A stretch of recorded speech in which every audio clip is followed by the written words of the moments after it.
Good evening, my friend. As the world around you grows quiet and still, I invite you to join me on a gentle journey through time.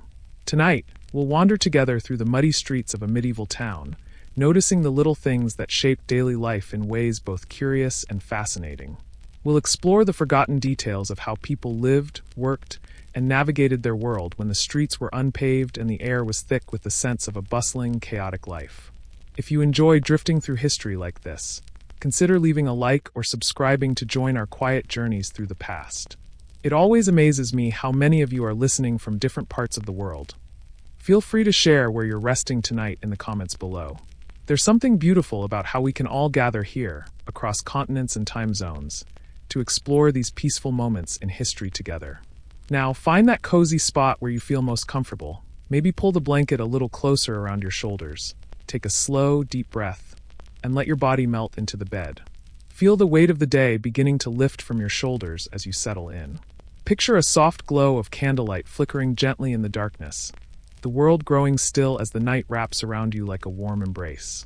Close your eyes now, and let your breathing slow and deepen. In a moment, we'll step back through the centuries together, but for now, just rest in this peaceful moment. You blink awake on a straw mattress, the chill of the early morning seeping through cracked wooden shutters. Dim light filters through the smoky room, casting gentle shadows across the rough wooden beams overhead.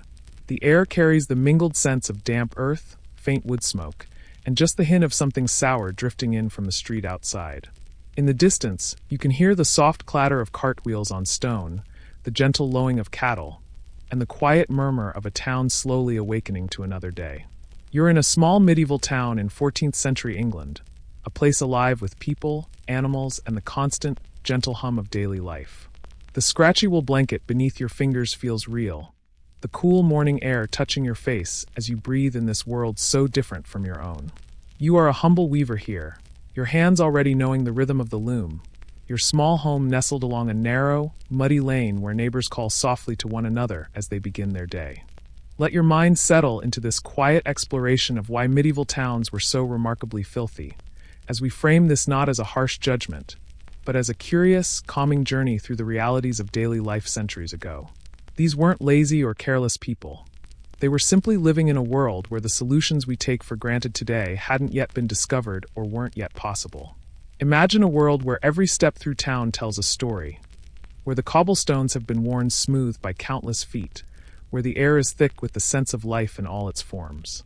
Between the years 1000 and 1400, towns across medieval Europe grew rapidly as people moved from isolated farms to bustling centers of trade and craft. But this growth came without the infrastructure we know today. No sewage systems, no garbage collection, no paved roads, and no understanding of the invisible dangers that lurked in the mess. Picture yourself as a resident of a typical English market town during this time. Around you, merchants hawk their wares, livestock wander freely through the streets, and the air is filled with the constant churn of activity.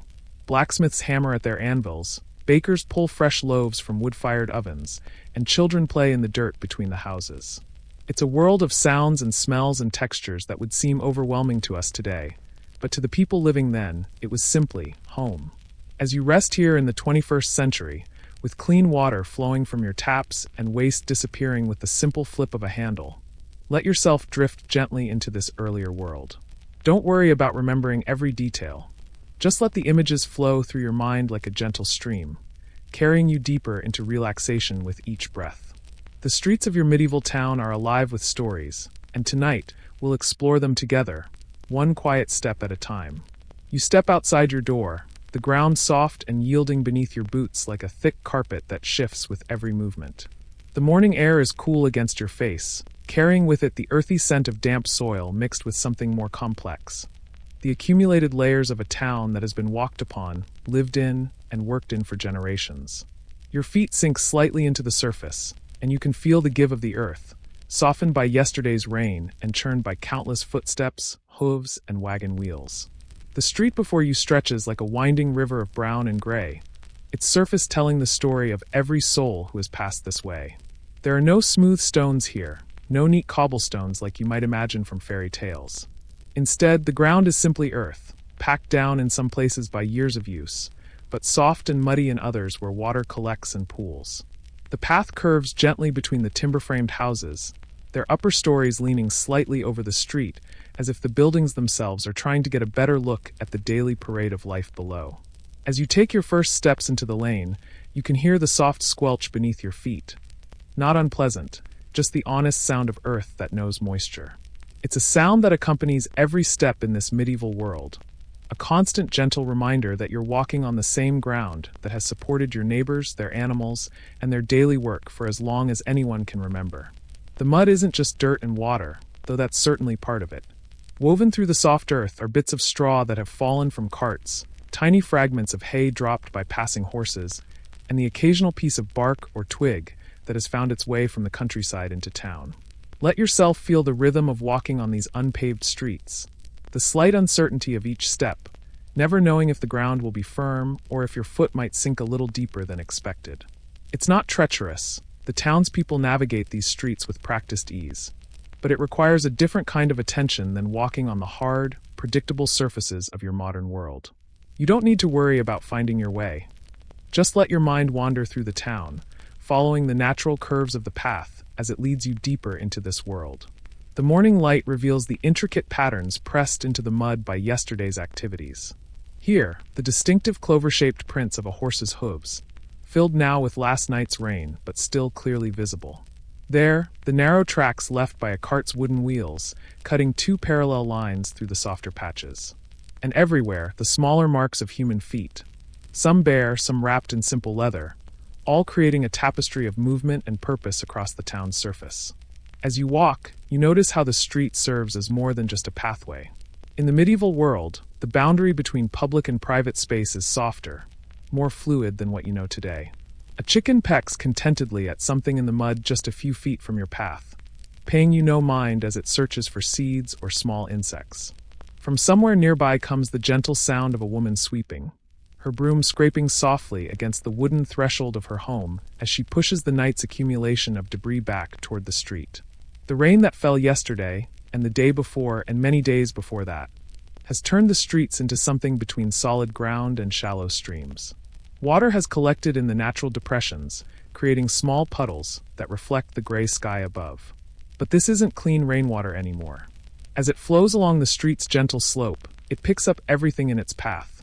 Bits of straw, small stones, fragments of food that have been dropped or discarded, and yes, the droppings left by the many animals that share these streets with their human neighbors. You can see how the townspeople have adapted to their muddy environment.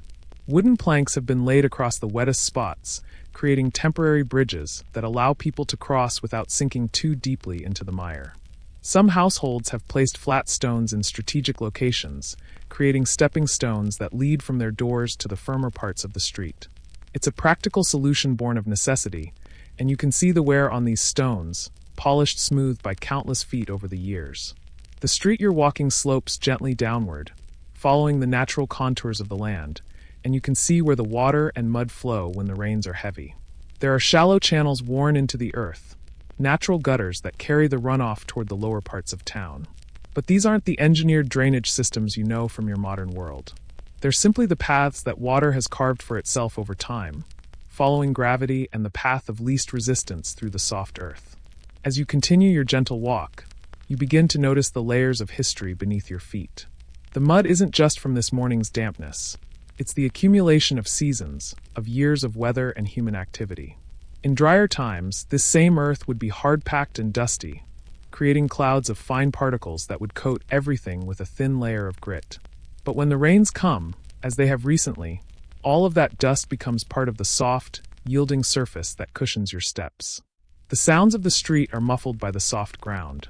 Footsteps land with gentle thuds rather than sharp clicks, and even the clatter of cart wheels becomes a softer rumble as they sink slightly into the forgiving earth.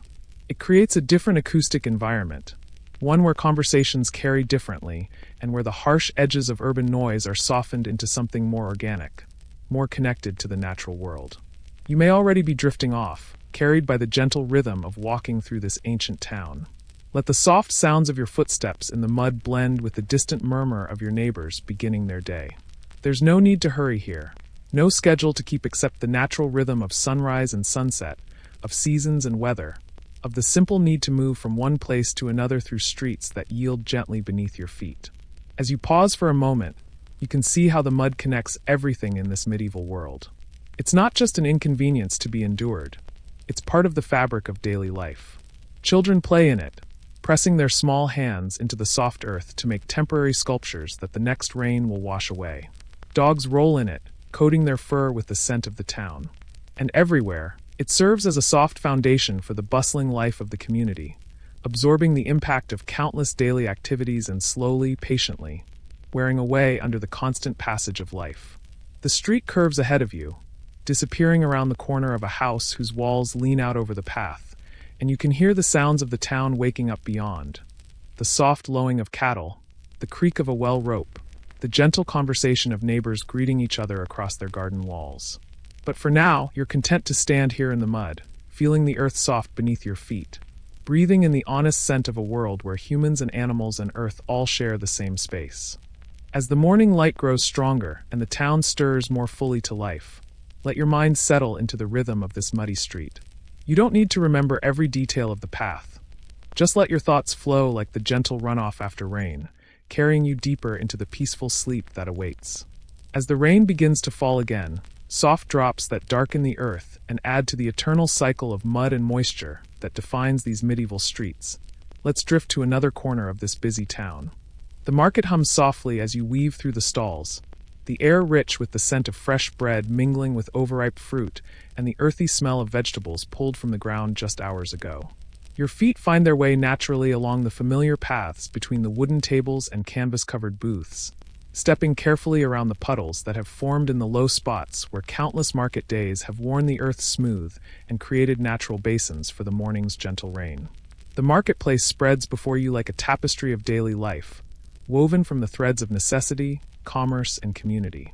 Vendors have arrived before dawn, their carts loaded with goods from the surrounding countryside, and now they stand behind their makeshift stalls, calling out their wares in voices that blend into a peaceful chorus of everyday commerce. Fresh eggs drifts from one corner, while sweet apples from the orchard mingles with the cry of fish from the river, creating a gentle symphony of sustenance and survival. As you move deeper into the market square, you begin to notice the layers of abundance and waste that accumulate throughout each trading day. Beneath the wooden planks that serve as display tables, the earth is soft and dark, enriched by the countless small spillages and droppings that are simply part of the natural rhythm of buying and selling food. An apple rolls past your feet, bruised and forgotten, its sweet scent mixing with the more complex aromas of the marketplace. You don't need to pick it up.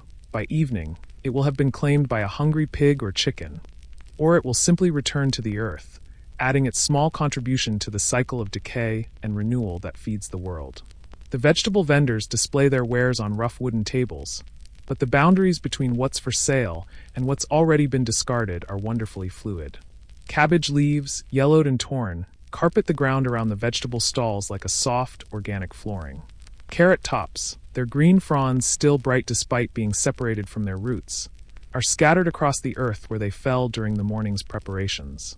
The vendors work with practiced efficiency, trimming and arranging their produce, but every cut of the knife, every peeling away of outer leaves, adds to the gentle accumulation of organic matter beneath their feet. Let yourself be carried by the peaceful rhythm of the marketplace.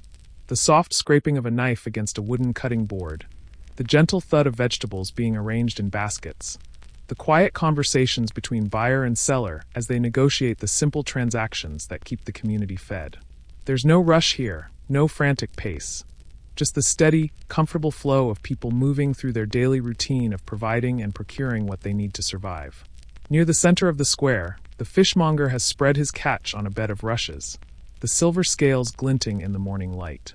The smell of the river clings to his wares, not unpleasant, but earthy and wild, speaking of flowing water and muddy banks. As he works, cleaning and preparing the fish for his customers, small scales flutter to the ground like tiny coins, and the water he uses to rinse his hands creates small dark patches in the earth around his stall.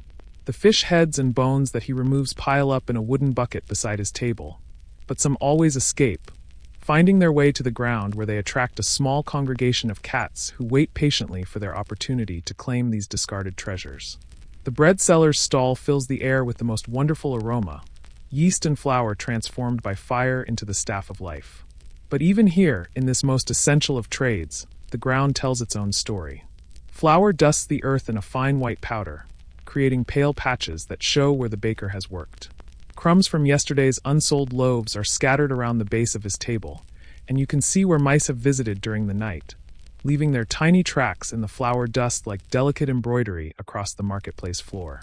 As you continue your gentle wandering through the market, you notice how the livestock adds its own contribution to the rich tapestry of scents and textures. Chickens peck freely around the stalls, their sharp beaks finding seeds and crumbs that have fallen from the vendors' displays. A goat, tethered near the cheese seller's booth, has created a small circle of trampled earth around the limit of its rope, and its droppings dot the ground like dark coins scattered by some generous but careless hand.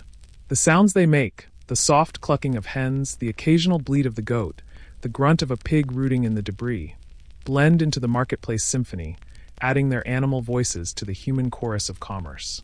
You may already be drifting, carried by the hum of the crowd and the gentle chaos of the marketplace. Let the sounds wash over you like a lullaby. The soft conversations, the rustle of straw and fabric, the gentle splash of water being poured from a pitcher. There's something deeply soothing about this ancient rhythm of buying and selling, of people gathering to share the fruits of their labor and the products of their land. The alewife sits beside her large wooden barrels, ladling the golden liquid into clay cups for customers who pause in their shopping to refresh themselves.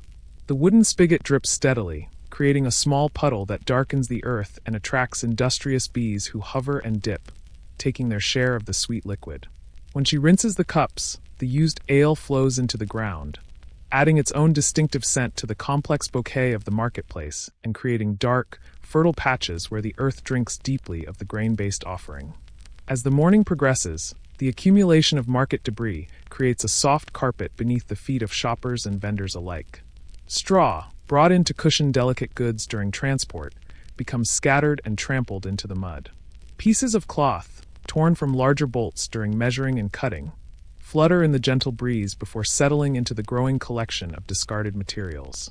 Even the string used to tie bundles of herbs or secure packages finds its way to the ground, creating a web of hemp and linen fibers that will eventually rot away, adding their substance to the earth.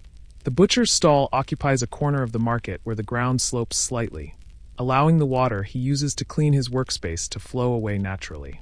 But even with this advantage, the earth around his table is dark and rich, stained by the blood and juices of his trade. He works with practiced skill, his knife moving efficiently as he portions meat for his customers, and every cut adds something to the ground below. A drop of blood, a small piece of fat, a fragment of bone. The flies that gather here are part of the natural order, and he brushes them away with the casual gesture of someone who has long since accepted their presence as simply another aspect of his work. Children dart between the stalls, their bare feet splashing through the small puddles, and their laughter adding a note of joy to the market's song. They know every corner of this place, every vendor who might have a bruised apple to spare or a heel of bread that won't sell. Their play creates its own small disturbances in the accumulated debris. A kicked stone here, a scattered handful of straw there. But they're as much a part of the marketplace ecosystem as the chickens and the cats and the patient goats. As the sun climbs higher and the market reaches its busiest point, you can see how the medieval town has found its own balance between order and chaos, between the need for commerce and the reality of waste. The vendors try to keep their immediate areas tidy, sweeping the worst of the debris away from their stalls. But there's an acceptance here that some level of mess is simply inevitable when humans and animals and the products of the earth all come together in one place. The market regulations, called out occasionally by the town crier, attempt to impose some order on this cheerful chaos. "No throwing of fish guts in the square," he proclaims, but his voice is gentle, almost fond, as if he knows that the rules are more aspiration than enforcement. The reality is that the marketplace serves as a natural recycling center, where the waste of one trade becomes the resource of another, where pigs clean up the vegetable scraps and dogs dispose of the meat trimmings, where even the earth itself participates in the economy by absorbing and transforming everything that falls upon it.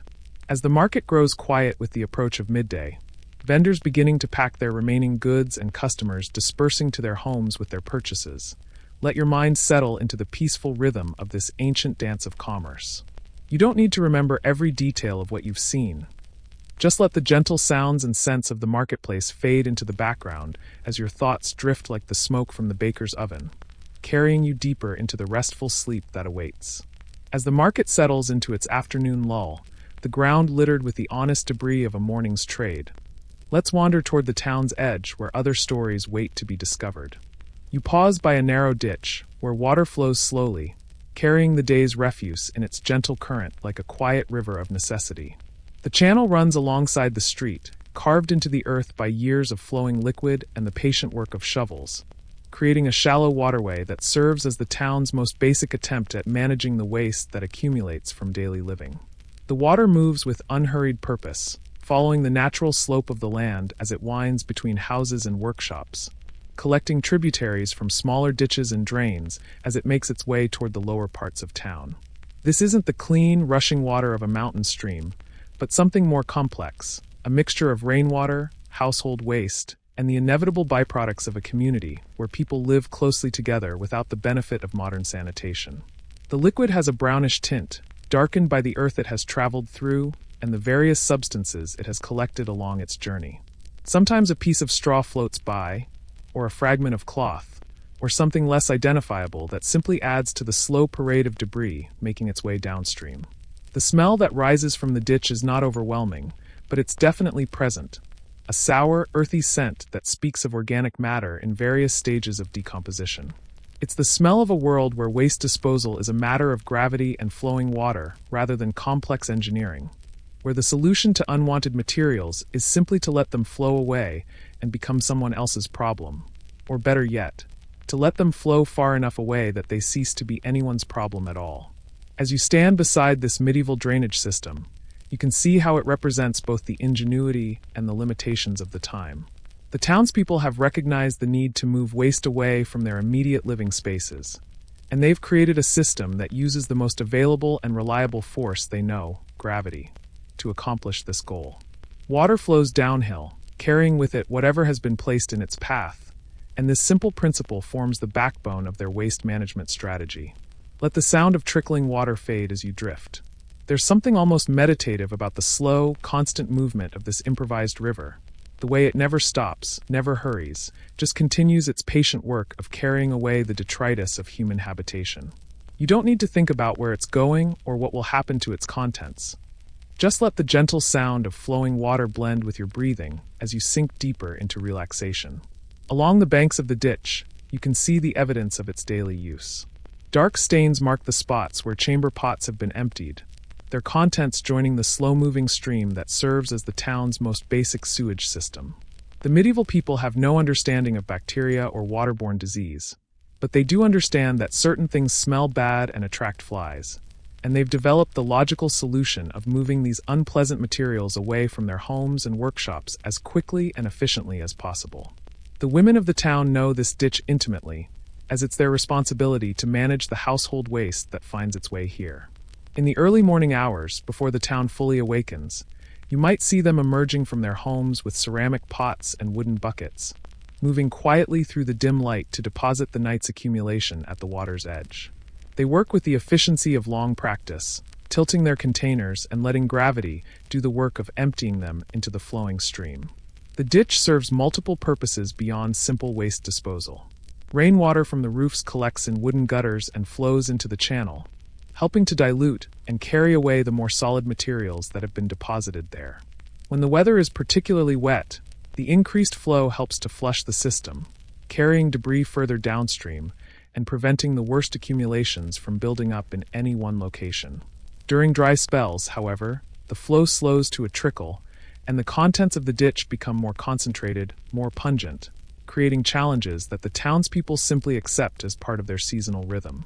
You can see where small bridges have been built across the wider sections of the ditch, simple wooden planks supported by stones, allowing people to cross from one side of the street to the other without having to step through the flowing waste. These bridges show signs of regular use and maintenance, with new planks replacing those that have rotted or been washed away by particularly heavy flows. The wood is often stained and weathered, marked by the passage of countless feet and the occasional splash from the stream below. The sides of the ditch are lined with stones in some places, a rudimentary form of engineering that helps prevent the flowing water from eroding the banks and spreading into the street during heavy rains. These stones have been placed with care, fitted together as tightly as possible without mortar, creating a barrier that directs the flow and provides some protection against the worst effects of flooding. Over time, the stones have become stained and covered with a thin layer of organic matter, creating their own small ecosystem where moss and algae find purchase in the damp, nutrient-rich environment. As you continue your gentle exploration of this medieval infrastructure, you begin to notice the wildlife that has adapted to this urban waterway. Small birds occasionally visit the ditch to drink, apparently untroubled by its contents. Rats use it as a highway, moving along its banks and sometimes swimming across in pursuit of food or shelter. Even insects find their niche here, with flies breeding in the slower-moving sections and beetles making their homes in the damp earth along the edges. The workshops and homes that line the ditch have their own relationships with this flowing resource. The tanner's workshop contributes its own distinctive waste to the stream, water used for soaking hides, and the various chemicals and organic materials used in the leather-making process. The dyer's shop adds its contribution of colored water, creating temporary rainbows in the flow as different batches of fabric are rinsed and the excess dye finds its way into the communal drainage system. You may already be drifting off, carried by the gentle, constant sound of flowing water. Let your mind follow the stream as it winds through the town, carrying away the evidence of daily life and allowing the community to function despite the lack of modern conveniences. There's something deeply human about this simple solution to a complex problem, the recognition that waste must go somewhere, and the practical decision to let water carry it away. The medieval townspeople have developed their own informal rules and customs around the use of the ditch. Most people try to empty their waste during the early morning or late evening hours, when fewer neighbors are about to witness the process. There's an unspoken agreement that the most unpleasant materials should be deposited in the faster-flowing sections, where they'll be carried away more quickly, and that solid objects that might block the flow should be broken up or disposed of elsewhere. During the summer months, when the flow is at its lowest and the smell at its strongest, some enterprising individuals make a living by cleaning out the worst accumulations of debris. They work with long-handled tools, pulling out the solid materials that have become stuck or accumulated in the slower sections, and depositing them in carts to be carried away to fields outside the town where they can decompose naturally and eventually return to the earth as fertilizer. The children of the town know better than to play too close to the ditch, but they're also fascinated by its constant activity. They drop sticks and leaves into the flow, watching to see how quickly the current carries them away. They build small dams with stones and mud, creating temporary pools that they can study before the pressure of the backed-up water breaks through their constructions and restores the natural flow. As evening approaches and the flow of the ditch seems to slow with the coming of darkness, you can see how this simple system has become woven into the fabric of daily life in the medieval town. It's not perfect, it doesn't eliminate waste so much as relocate it, but it represents a practical solution developed by people who understood their limitations and worked within them to create something that served their needs. The water continues its patient journey, carrying with it the story of the town's daily life written in fragments and dissolved remnants. Somewhere downstream, it will join with other waterways, eventually finding its way to larger streams and rivers where its contents will be further diluted and dispersed. For the people of the town, this is sufficient. They've moved their immediate problems away from their doors and into the care of flowing water and the natural processes of decay and renewal. Let the sound of trickling water fade as you drift deeper into sleep. The ditch continues its work whether you're watching or not, a patient servant that asks for nothing more than gravity and the occasional heavy rain to help it carry out its simple but essential function. You don't need to follow its journey any further. Just let the gentle sound of flowing water carry your thoughts away as you settle into the peace of the medieval night. As the ditch disappears into the shadows, winding its way toward the outskirts of town, where it will eventually return its contents to the countryside, we move to another part of town where different stories await our discovery. A pig snuffles past your door, its hooves sinking into the soft earth with quiet, rhythmic sounds as it searches for something edible among the debris scattered along the street. The animal moves with the unhurried confidence of a creature that belongs here, that has every right to wander these lanes and alleys in pursuit of the scraps and leavings that make up its daily sustenance. Its pink snout works busily, rooting through the accumulated refuse with the dedicated focus of a professional cleaner, turning over bits of straw and investigating every promising scent that catches its attention. This is not a lost pig or an escaped pig. This is simply a pig going about its business in a world where the boundaries between human and animal spaces are fluid and practical rather than rigid and absolute. The medieval town is as much the animal's domain as it is their human neighbors, and the relationship between the two species is one of mutual benefit and casual coexistence that has evolved over generations of shared living. The pig's presence here is both natural and necessary. It serves as a living garbage disposal, converting the organic waste of human habitation into something useful. Meat, eventually, but also the daily service of keeping the streets cleaner than they would be without its diligent attention. Every apple core, every cabbage leaf, every piece of bread that falls or is discarded becomes potential food for this industrious creature, and its willingness to consume what humans cannot or will not eat makes it an invaluable member of the community's informal waste management system. As you follow the pig's leisurely progress through the town, you begin to notice the signs of animal habitation everywhere.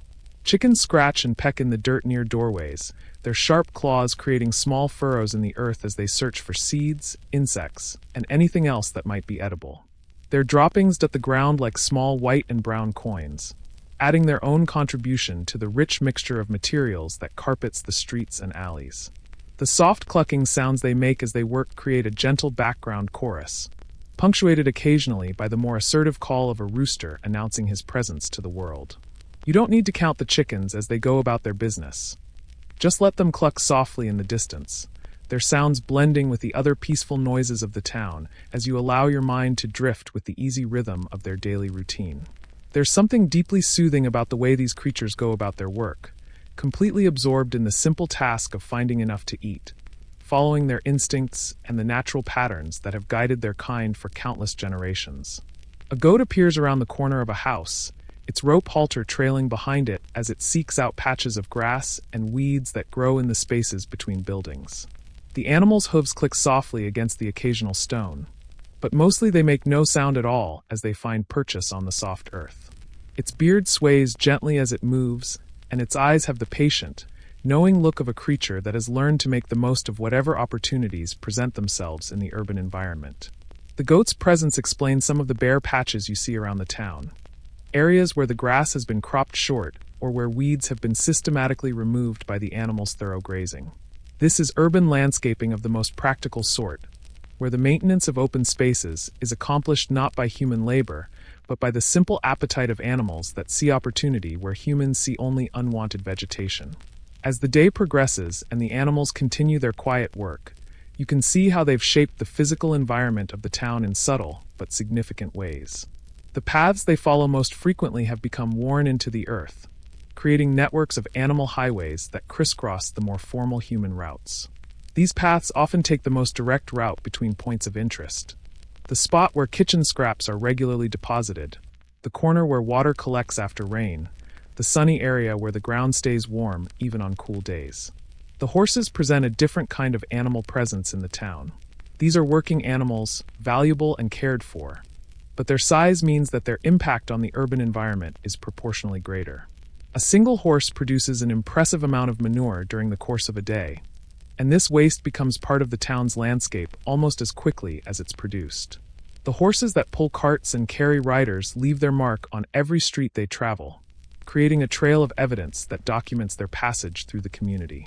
You can see where the blacksmith's horse stands during the day, tied to a post outside the workshop where its owner labors over hot iron and glowing coals.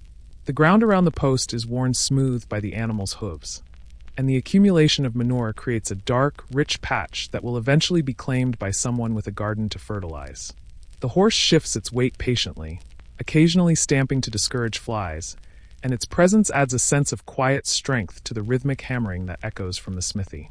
The cats of the town are perhaps the most independent of the animal residents, but they too contribute to the complex ecosystem of urban life. They hunt the mice and rats that are attracted by the abundant food scraps, creating a natural balance between pests and predators that keeps the rodent population from becoming overwhelming.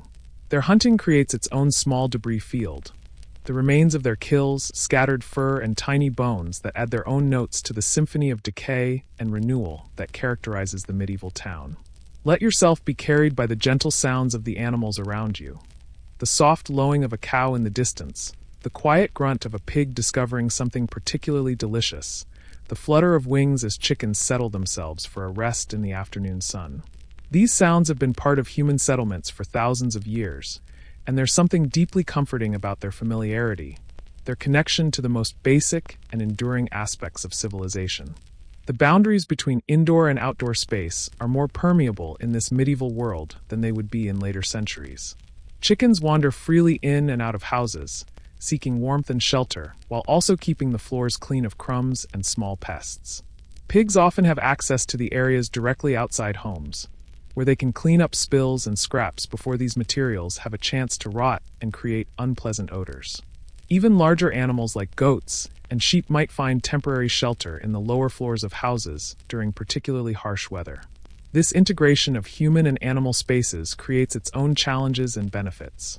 The animals provide valuable services: waste disposal, pest control, lawn maintenance, and eventually food and materials like leather and wool. But they also create additional waste, consume resources, and occasionally cause damage to property or conflicts between neighbors. The medieval townspeople have learned to balance these competing concerns, developing informal rules and customs that allow both species to coexist in the limited space of the urban environment. The seasonal rhythms of animal life add another layer of complexity to the town's character. During the warmer months, when food is more abundant and the weather is pleasant, the animals are more active and visible, contributing more significantly to both the cleaning and the soiling of the public spaces. In winter, many of them seek shelter and become less active, but their waste continues to accumulate in the places where they gather for warmth and protection. As evening approaches and the light begins to fade, you can see how the animals prepare for the night in their own ways. The chickens seek out elevated perches where they'll be safe from ground-dwelling predators. The pigs find sheltered spots where they can rest while remaining alert for any final opportunities to scavenge. The goats and sheep gather in small groups, their social instincts providing both warmth and security in the darkness. The presence of so many animals in the town creates a constant background of animal sounds. Not loud or disturbing, but a gentle reminder that this is a world where humans and animals share the same spaces and depend on each other for survival. The soft breathing of a horse, the quiet shuffling of a pig, the occasional bleat of a goat. These sounds become part of the acoustic landscape of the medieval town, as familiar and comforting as the sound of rain on the roof or wind in the trees. You may already be drifting off, carried by the peaceful rhythm of animals going about their business, following the ancient patterns that have governed their relationships with humans for millennia.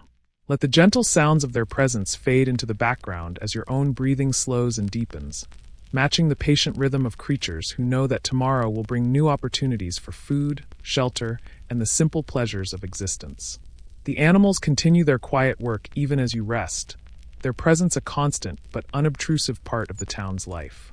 They ask for nothing more than the chance to find food and shelter, and in return, they provide services that make human life more comfortable and sustainable.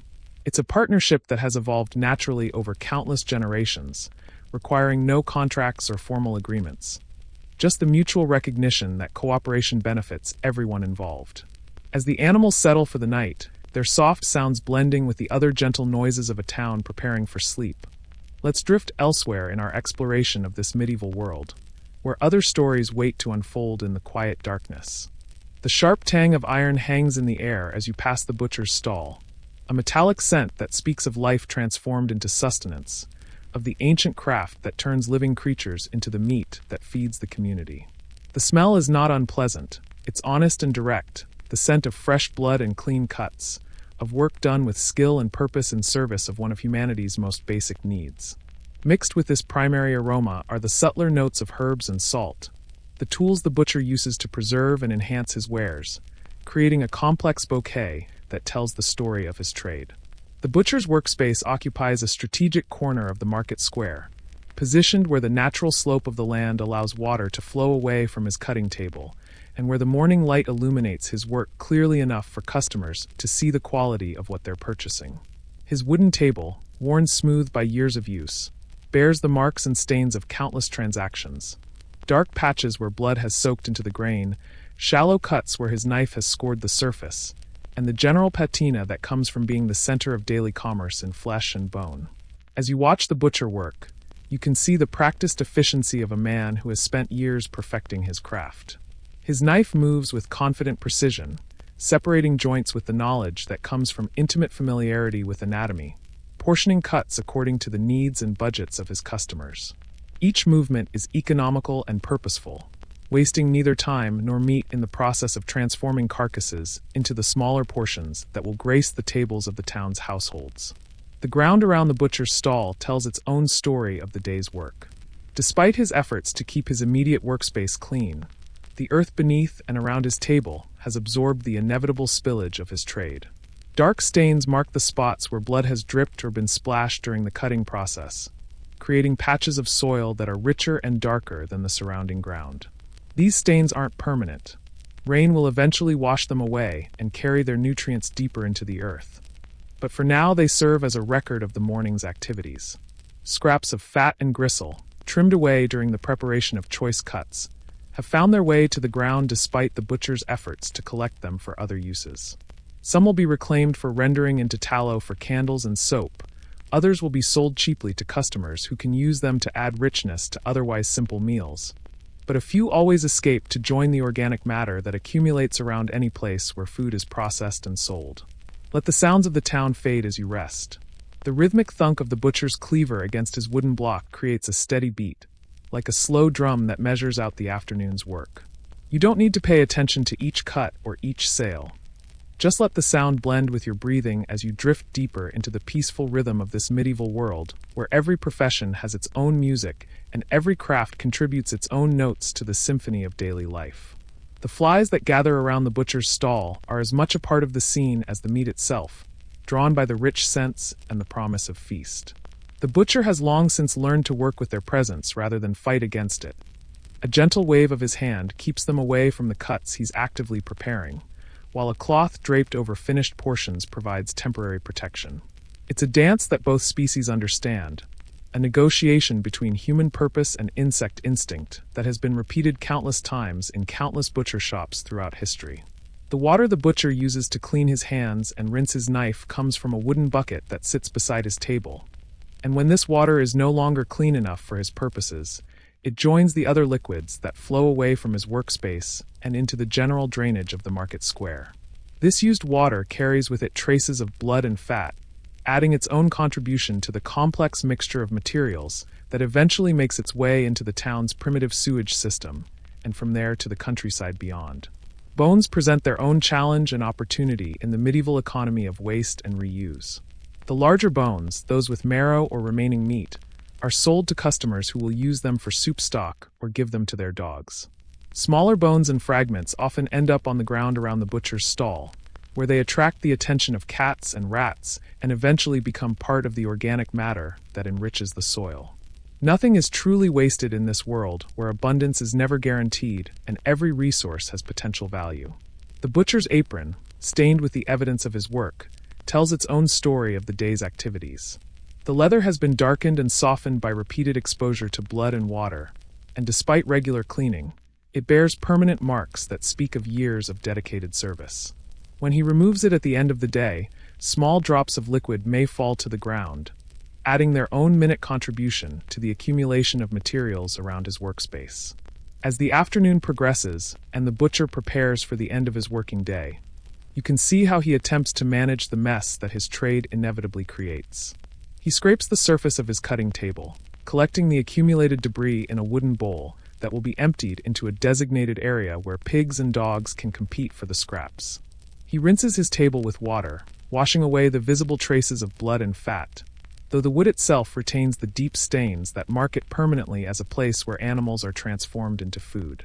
The butcher's tools, his knives, his cleaver, his sharpening steel, are cleaned and put away with the care that expensive and essential equipment deserves. But even this cleaning process contributes to the general accumulation of waste around his stall. The water used to clean the blades carries away particles of fat and traces of blood, and the cloth used to dry them becomes stained with the residue of the day's work. You may already be drifting, carried by the steady rhythm of work and commerce that has continued unchanged for generations. Let your mind follow the pattern of daily trade, where each profession contributes its own particular form of mess and its own methods of management, where the goal is not perfect cleanliness, but rather the practical balance between sanitation and efficiency that allows the community to function. The customers who visit the butcher's stall throughout the day also contribute to the gradual accumulation of debris around his workspace. They examine cuts of meat with their hands, leaving traces of their own daily activities on the surfaces they touch. They negotiate prices while leaning against the edge of the table, their clothing and bodies picking up small amounts of the materials that define the butcher's trade. When they walk away with their purchases, wrapped in cloth or carried in their own containers, they take with them not just the meat they've bought, but also the scents and small traces of the butcher's work. The economics of the butcher's trade are visible in the distribution of waste around his stall. The choicest cuts leave the cleanest traces. These are handled carefully, wrapped promptly, and sold to customers who can afford to be particular about quality and presentation. The cheaper cuts, the odds and ends that feed the town's poorer residents, are handled more casually and are more likely to leave their mark on the surrounding area through dropped pieces and casual spillage.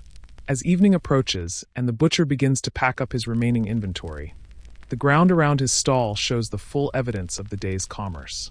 Dark patches mark where blood has soaked into the earth, small bones and scraps of fat dot the area around his table, and the general dampness from repeated cleaning creates a distinctive environment that supports its own small ecosystem of scavengers and decomposers.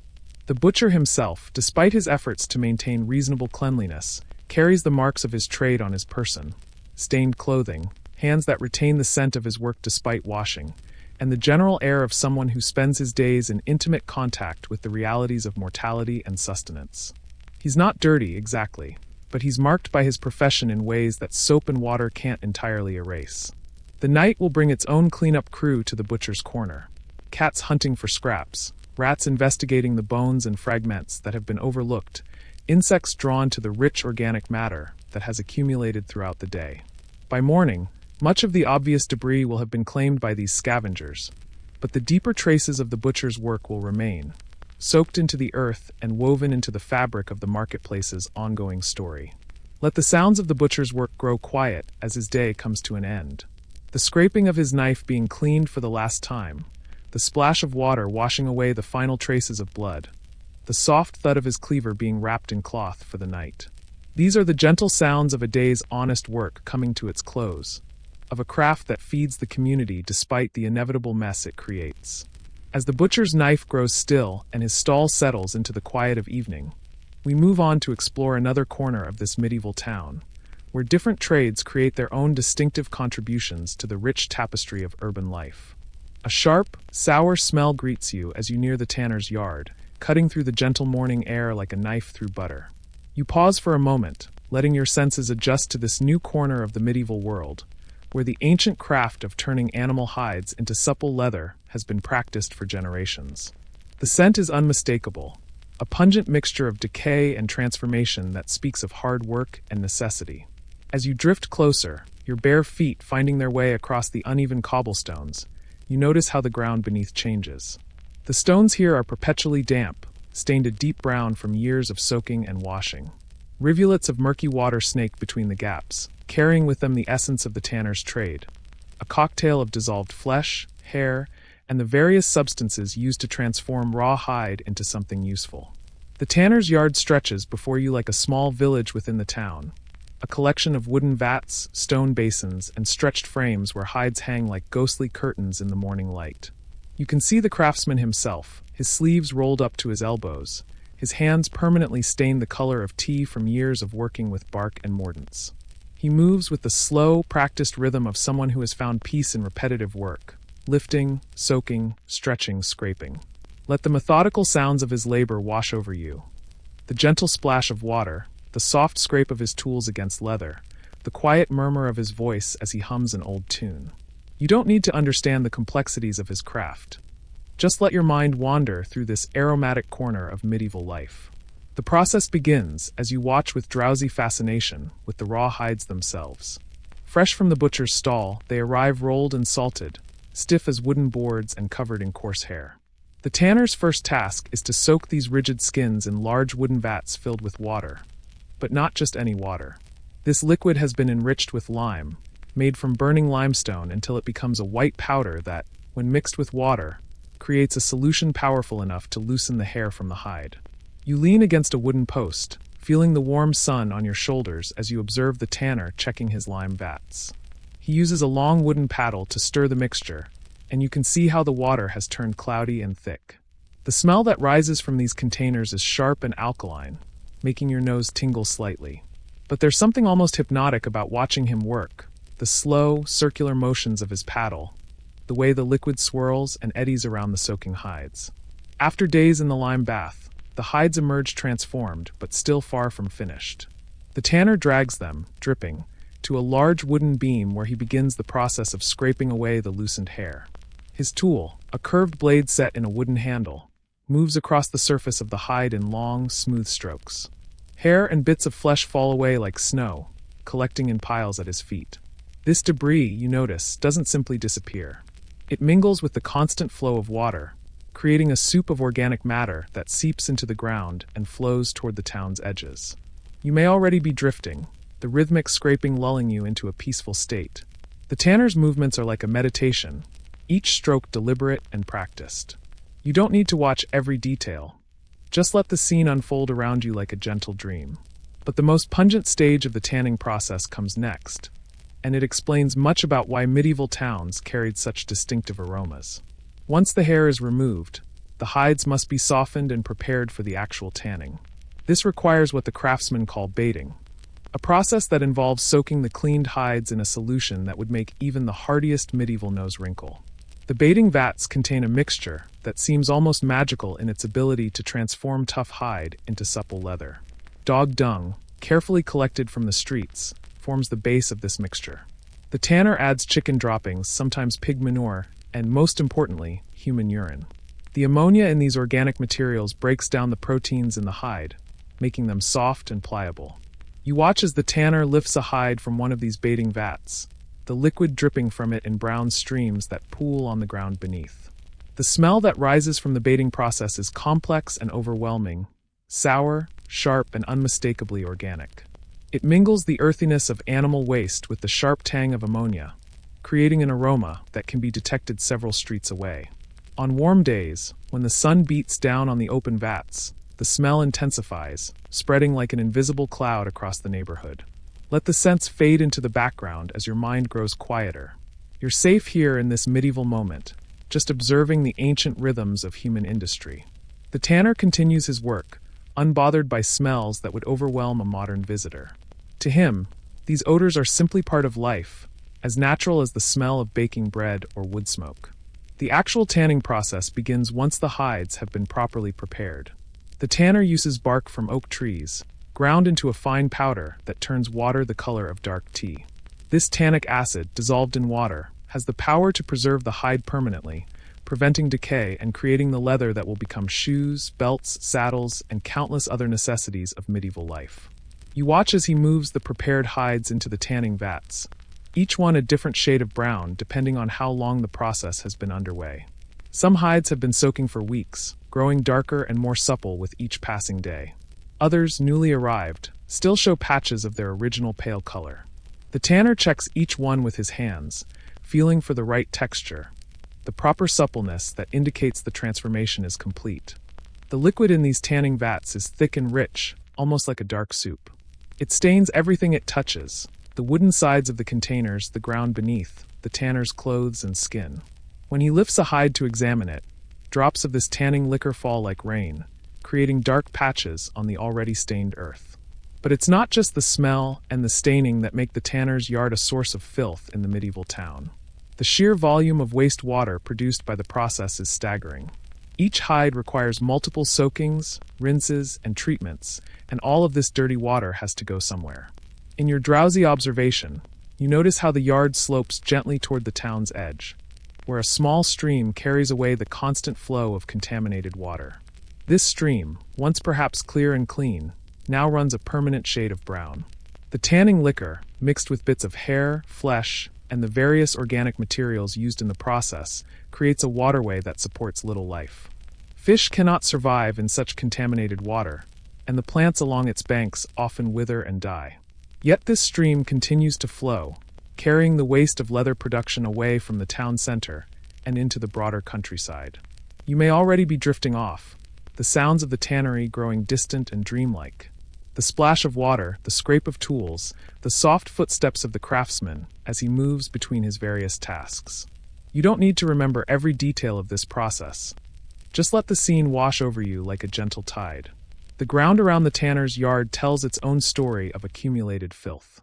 Years of spilled liquor, dropped scraps of hide, and the constant traffic of workers have created a surface that's more mud than earth. This mud has a particular quality. It's dark, almost black in places, and has a slippery, organic feel underfoot. Rain doesn't wash it away. Instead, it seems to activate it, releasing fresh waves of pungent aroma and turning the pathways into treacherous, slippery channels.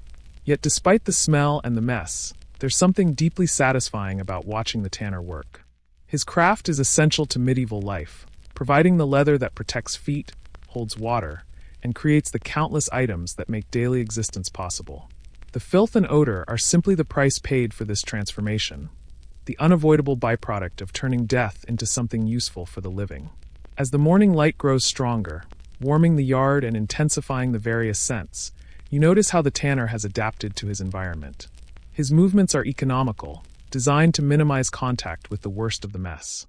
He knows exactly where to step to avoid the deepest puddles, which tools to use to keep his hands as clean as possible, and how to position himself to avoid the worst of the vapors rising from his vats.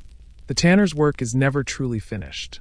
As some hides complete their transformation and are sold to cobblers, saddlers, and other craftsmen, new raw hides arrive to begin the cycle again.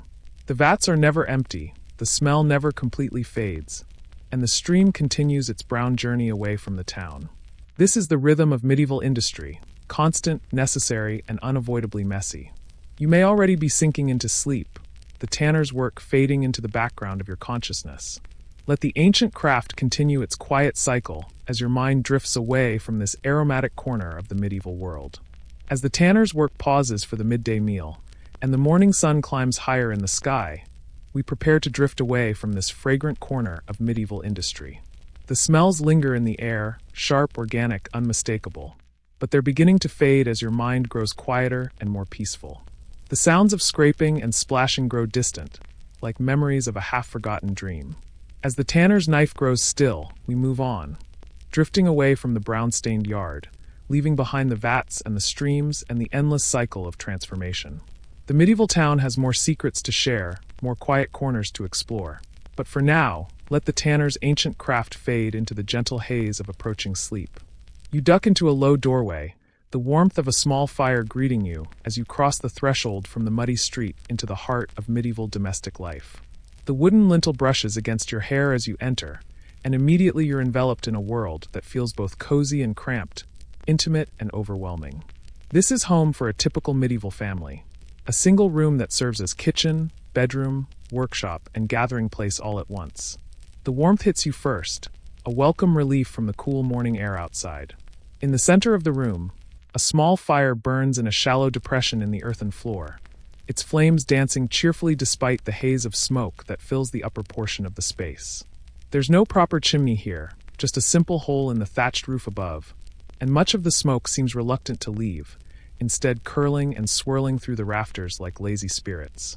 Your eyes adjust slowly to the dim interior, lit only by the fire's glow and whatever pale light manages to filter through the single small window, a luxury that not all homes possess. The shutters are closed against the morning chill, but thin slivers of daylight creep through the gaps, creating faint golden lines across the room's smoky atmosphere. The floor beneath your feet tells the story of countless days and nights of family life.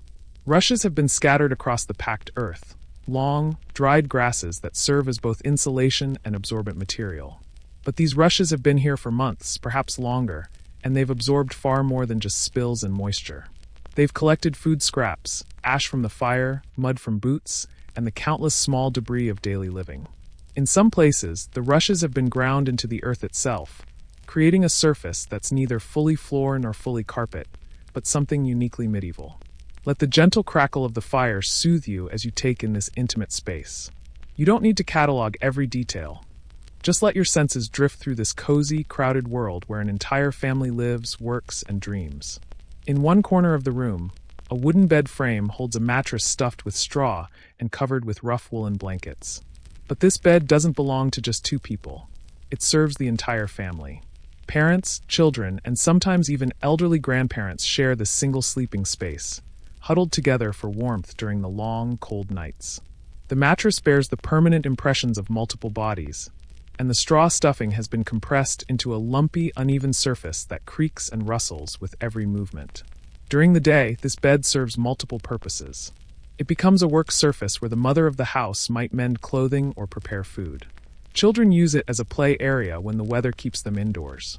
Sometimes it even serves as storage, with family possessions tucked beneath the covers or piled at its foot.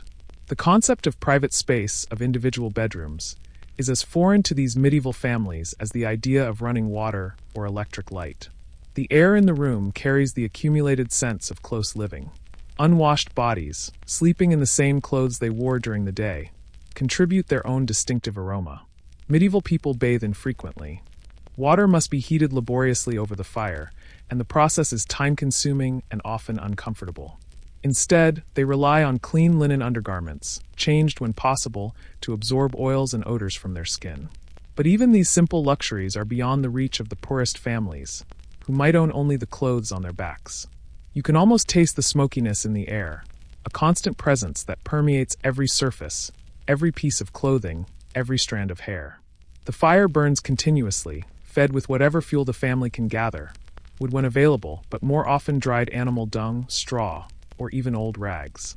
Each type of fuel contributes its own unique note to the symphony of scents that fills the room. The smoke doesn't just disappear up through the roof. It lingers, settles, and becomes part of the very fabric of the home. You may already be feeling drowsy in this warm, intimate space. The fire's glow flickers hypnotically, casting dancing shadows on the rough wooden walls. Let yourself sink into the peaceful rhythm of this medieval home, where life moves at the pace of the seasons and the gentle cycle of day and night. In another corner of the room, a wooden table serves as the family's primary work surface. Here, bread is kneaded, vegetables are chopped, and simple meals are prepared. But the table also serves as a desk for any family member who can write, a surface for mending and sewing, and sometimes even as an additional sleeping space for children when the bed becomes too crowded. The wood is stained and scarred from years of use, marked with knife cuts from food preparation and darkened by countless spills and stains. Above the table, shelves hold the family's few possessions: wooden bowls, clay pots, perhaps a precious metal spoon or two. These items represent significant investments for a medieval family, and they're cared for accordingly. But even well-maintained possessions show the effects of the smoky, humid environment. The wooden bowls have absorbed odors from countless meals, and the clay pots are permanently stained from their contents. The walls themselves contribute to the close, stuffy atmosphere of the room. Built of wood and filled with wattle and daub, a mixture of sticks, mud, and straw, they're far from airtight. Gaps between the boards allow cold air to seep in during winter and dust to accumulate during dry periods. The daub occasionally crumbles, leaving small piles of dried mud on the floor to be ground into the rushes by passing feet. Children in this medieval home have no separate space to call their own. They sleep with their parents, play where they can find room, and learn by watching and helping with adult tasks. Privacy is a luxury that simply doesn't exist. When babies cry in the night, the entire family wakes. When someone falls ill, everyone shares the same air, the same close quarters, the same risk of contagion. Yet there's also a warmth and intimacy to this arrangement that modern life has largely lost. A sense of shared existence that binds the family together through every moment of their lives. The smell of cooking food mingles with all the other aromas in the room. A pot hangs over the fire, suspended from a hook attached to a wooden beam. Today it might contain a simple pottage, a thick stew of whatever vegetables, grains, and perhaps small pieces of meat the family can afford. The cooking process is slow and continuous, with ingredients added throughout the day as they become available. The pot is rarely completely empty, and it's even more rarely completely clean. You can almost hear the gentle bubbling of the pot, the soft conversations of the family members as they go about their daily tasks. Let these peaceful sounds wash over you like a lullaby, carrying you deeper into the restful atmosphere of this medieval home. As evening approaches, the single room becomes even more crowded.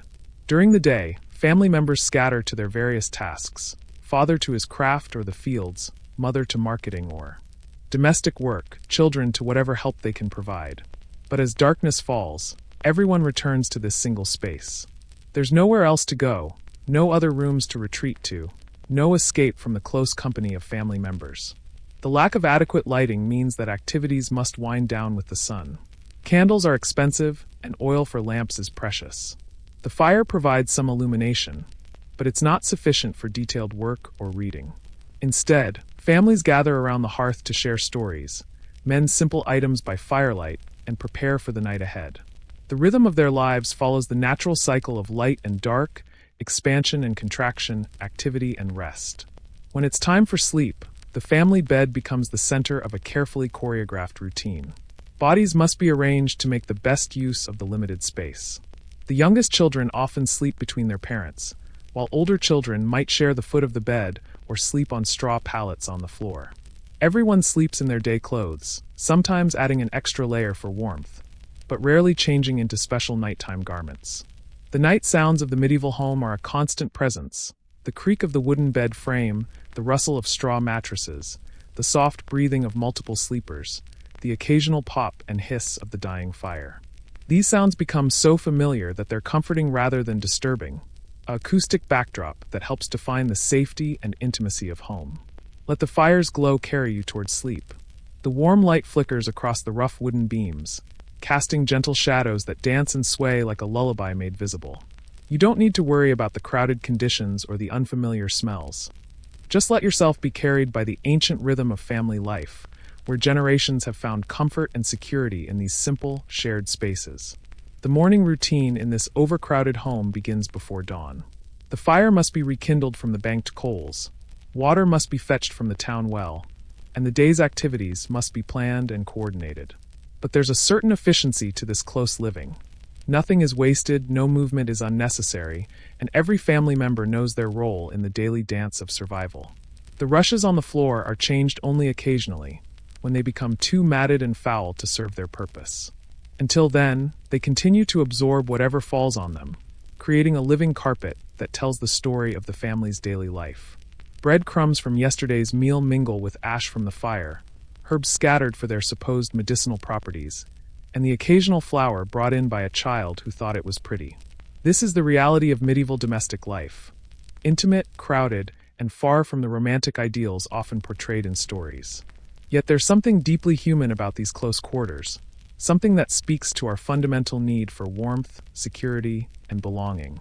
In a world without central heating, without abundant artificial light, without the countless conveniences that modern life provides, families created their own warmth through proximity, their own light through the shared glow of the hearth, their own comfort through the simple presence of loved ones. As the fire dies down and the room grows quieter, you can feel the ancient peace of this medieval home settling around you like a blanket. The smoke curls lazily upward, the shadows grow longer and softer, and the sounds of the family's evening routine fade into the gentle background hum of a world preparing for rest. As the fire dies down, we drift to another scene, leaving behind the warm, crowded intimacy of this medieval home, carrying with us the sense of family closeness that made even the most cramped and smoky quarters feel like a sanctuary. The medieval town has more stories to tell, more quiet corners to explore. But for now, let the gentle glow of the dying fire guide you toward peaceful sleep. You walk past the stone church, where the earth feels uneven beneath your feet, rising and falling in gentle mounds that tell stories far older than the weathered stones of the building itself. The morning mist clings to the ground here, creating an ethereal atmosphere that seems to blur the line between the world of the living and the mysteries that lie beneath. This is the heart of the medieval town, the churchyard, where generations have found their final rest, and where the boundary between sacred and earthly becomes beautifully, peacefully blurred.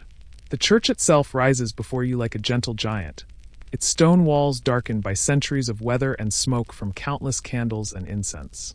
The building has stood here longer than anyone can remember, its foundations deep in earth that has been consecrated and used for burials since time immemorial. The morning light filters softly through the stained glass windows, casting gentle colors across the uneven ground outside. But it's the ground itself that holds the most fascinating secrets. As you walk slowly along the worn path that circles the church, your feet encounter a landscape that feels almost alive beneath you. The earth here doesn't lie flat and even like a field or garden. Instead, it rises and dips in soft, rounded hills no bigger than sleeping animals. These gentle mounds mark the resting places of the faithful, layer upon layer of the town's history written in the very soil. Let your steps grow slower and more peaceful as you wander through this ancient space. The uneven ground beneath your feet tells stories of lives lived and completed, of a community that has grown and changed over countless generations. You don't need to think too deeply about what lies beneath. Just let the gentle rolling landscape carry you forward like a dreamer walking through time. The medieval churchyard serves purposes that go far beyond what modern cemeteries provide. In a world where public spaces are limited and most life happens within the confines of cramped homes or busy marketplaces, the churchyard offers one of the few areas where townspeople can gather, conduct business, and socialize. Children play games among the burial mounds, their laughter mixing with the solemn atmosphere in a way that feels natural and right. Merchants sometimes set up temporary stalls along the church walls, selling their wares to parishioners before and after services. But this multi-purpose use of consecrated ground creates its own unique challenges and contributes to the overall character of medieval town life. The constant foot traffic, the activities of daily commerce, and the needs of a growing population all leave their mark on ground that's already serving as the final resting place for the community's dead. You notice, as you continue your peaceful wandering, how the older sections of the churchyard have a different quality to the earth. Here, where burials have been taking place for centuries, the ground has a rich, dark color and a soft, almost spongy texture underfoot. Generations of wooden coffins have slowly returned to the earth, their contents becoming part of the soil itself. The boundary between the living world above and the silent world below has become beautifully, naturally blurred.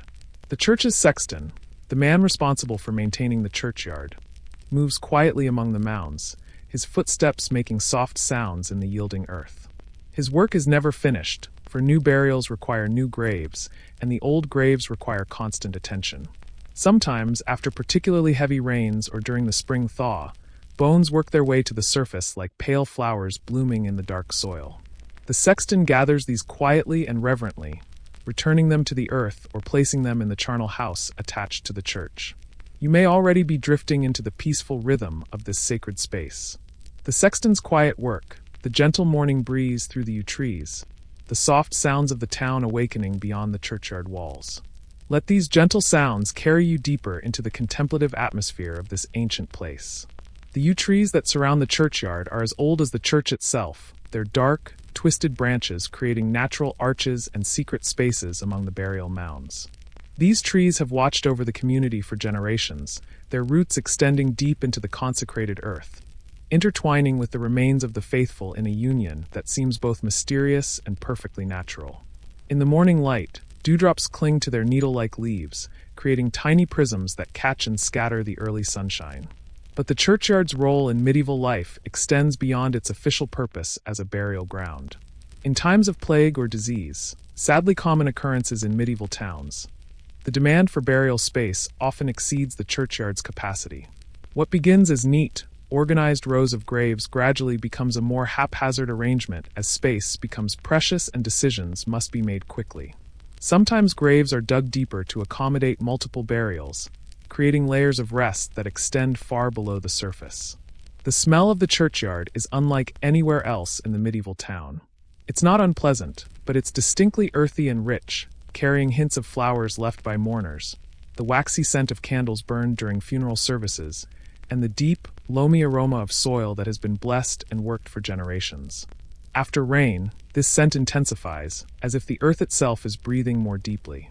You pause by a weathered stone cross, one of the few permanent markers in a churchyard where most graves are marked only by wooden crosses or simple stones. The carved inscription has been worn smooth by weather and time, but you can still make out a name, a date, perhaps a simple prayer for the soul of the departed. Around the base of the cross, small flowers have been planted, not by any organized effort, but by individuals who wanted to leave something beautiful for someone they loved. Let the ancient peace of this place settle around you like a gentle blanket. The stone cross stands as a quiet sentinel, marking one life among thousands, one story in the vast tapestry of human experience that this churchyard represents. You don't need to linger on sadness. Just let the deep tranquility of this sacred space flow through you. The seasonal changes in the churchyard tell their own story about medieval life and death. In spring, wildflowers bloom among the burial mounds, their bright colors creating a carpet of beauty that transforms the solemn space into something almost joyful. Summer brings full, green growth that sometimes makes it difficult to distinguish individual graves from the rolling landscape of the yard. Autumn covers everything in fallen leaves, creating a soft, rustling blanket that muffles footsteps and adds to the contemplative atmosphere. Winter, however, reveals the churchyard's secrets most clearly.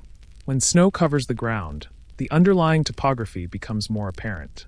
The gentle mounds and depressions create a landscape that looks almost like a frozen sea, with waves and valleys marked in pristine white.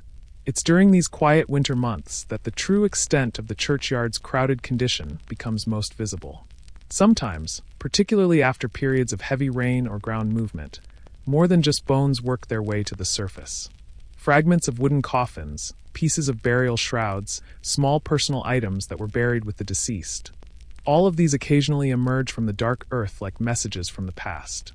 The sexton handles these discoveries with practiced reverence, understanding that they're simply part of the natural cycle of burial and renewal that has been going on here for generations.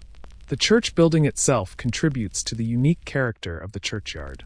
Rain running off the roof carries with it centuries of accumulated soot, incense residue, and the general patina of age. This water soaks into the earth around the building's foundation, creating a particularly rich and dark soil that seems almost black in the morning light.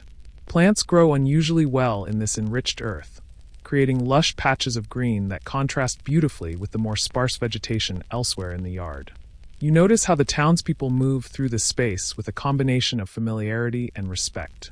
Children who play here understand, without being taught, that this is a place requiring certain behaviors.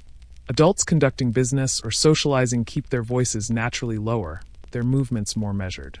There's an unspoken understanding that the churchyard belongs both to the living and to the dead, and that both communities deserve consideration and respect.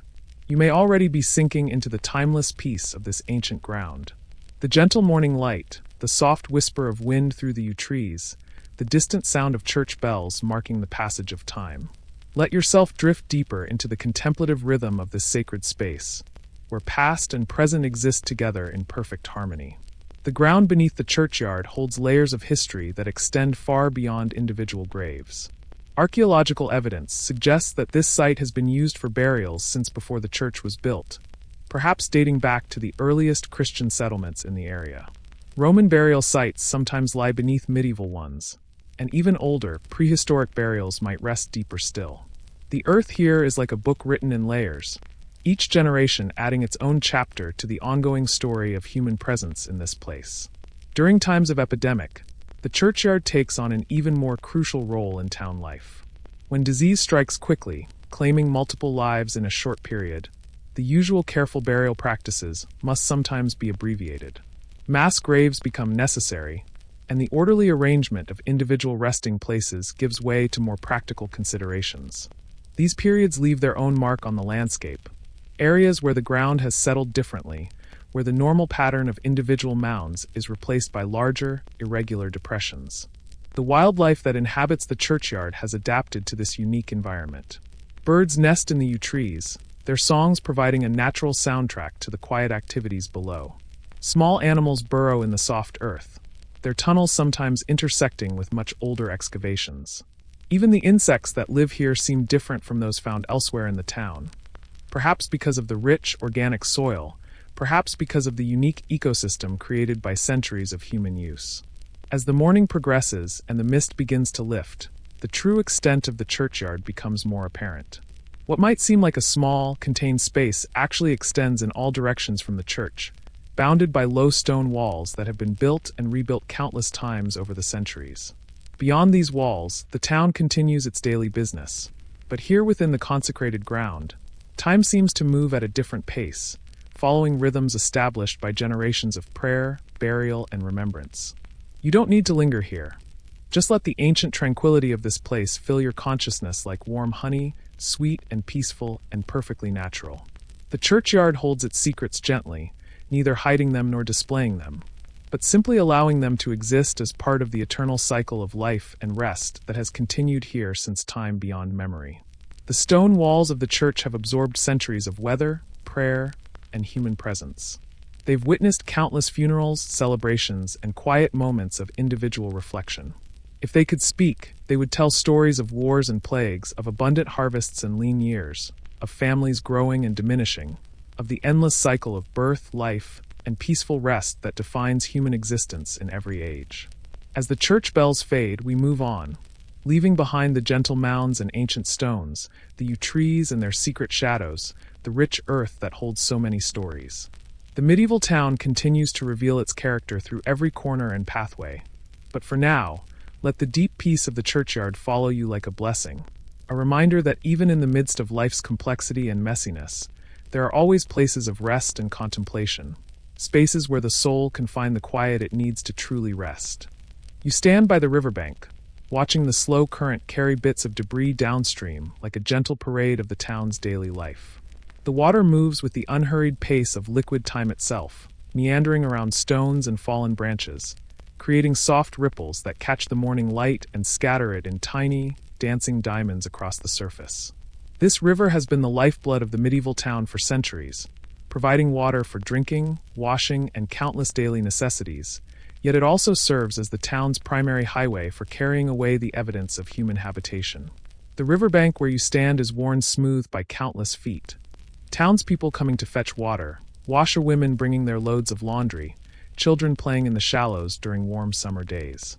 The earth here is different from the rest of the town, softer and more yielding, with a rich, muddy quality that speaks of constant moisture and the regular overflow of spring floods.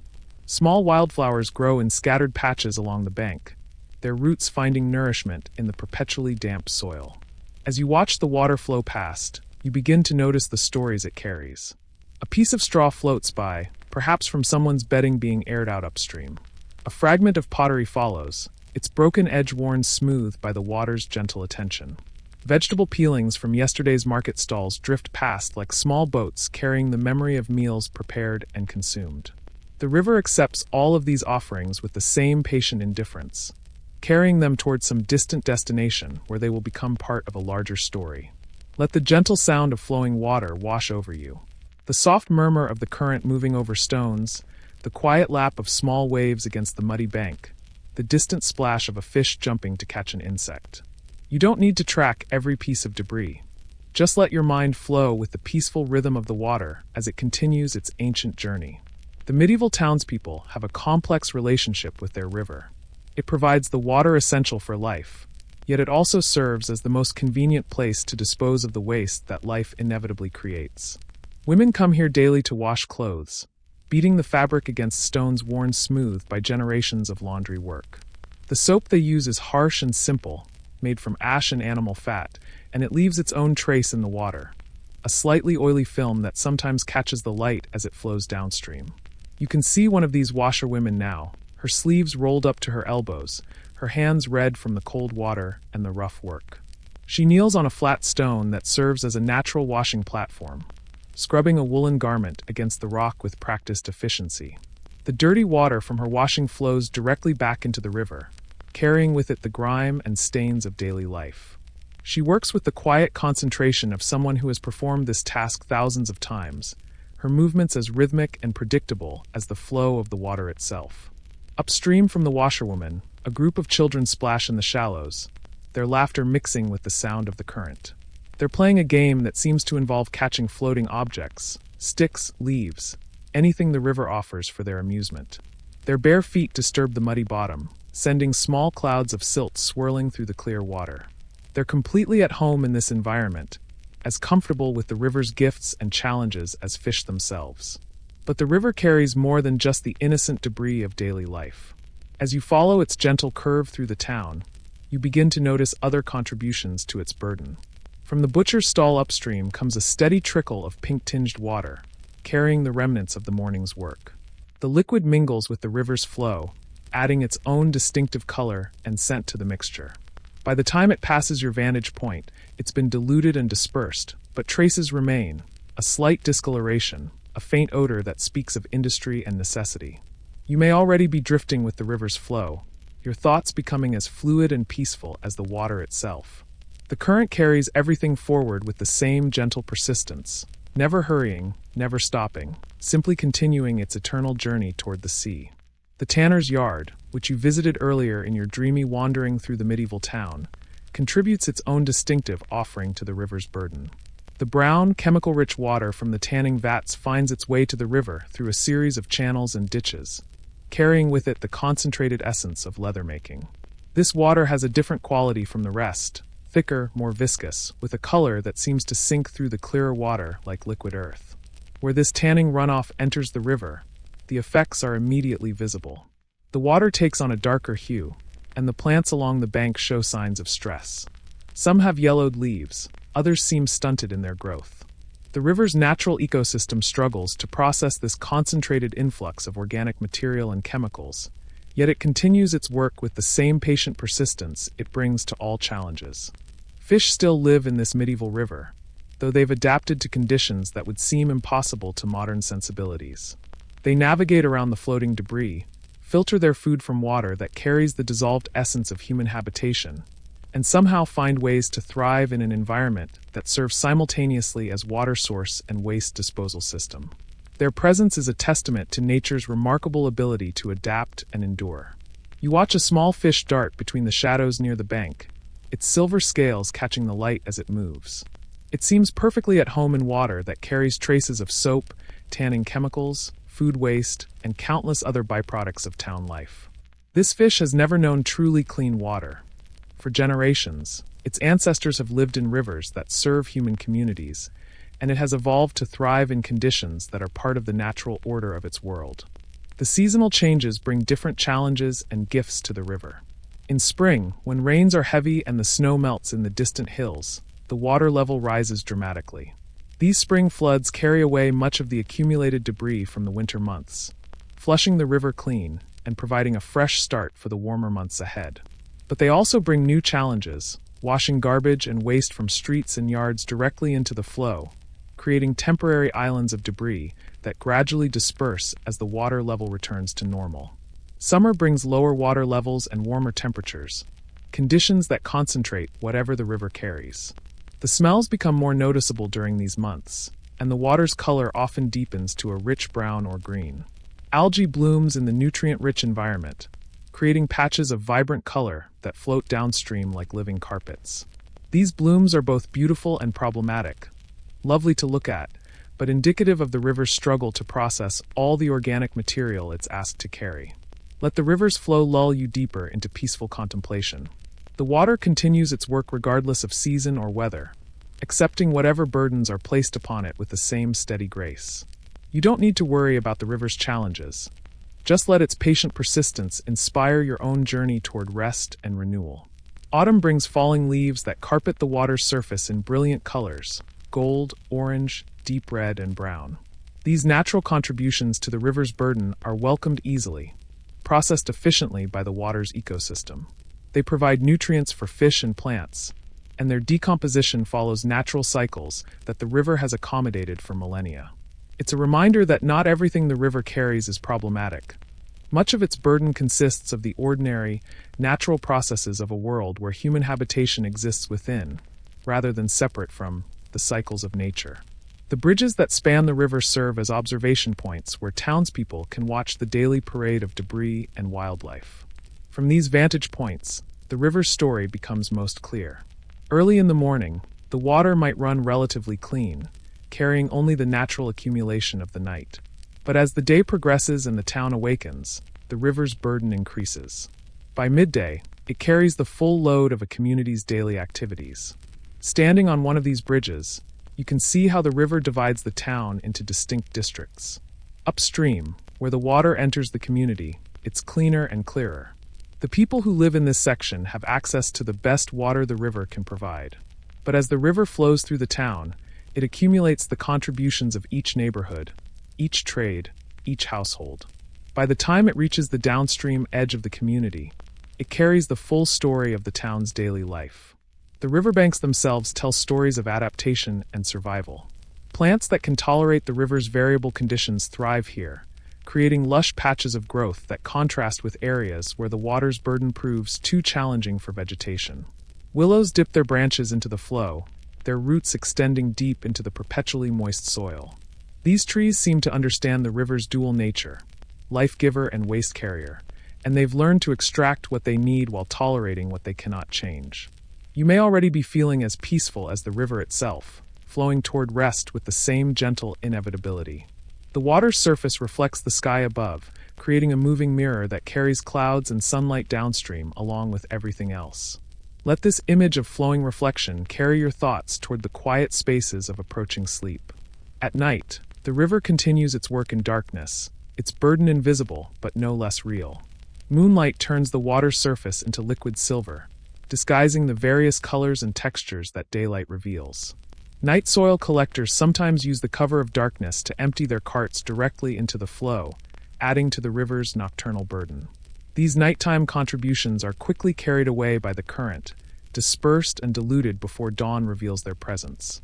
The sound of the river at night is different from its daytime voice. Without the constant background noise of human activity, the water's own sounds become more apparent.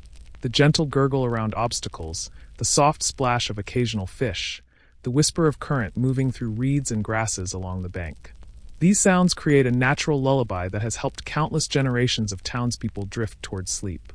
Sometimes, during particularly dry summers, the river's level drops so low that its burden becomes concentrated in pools and slow-moving sections.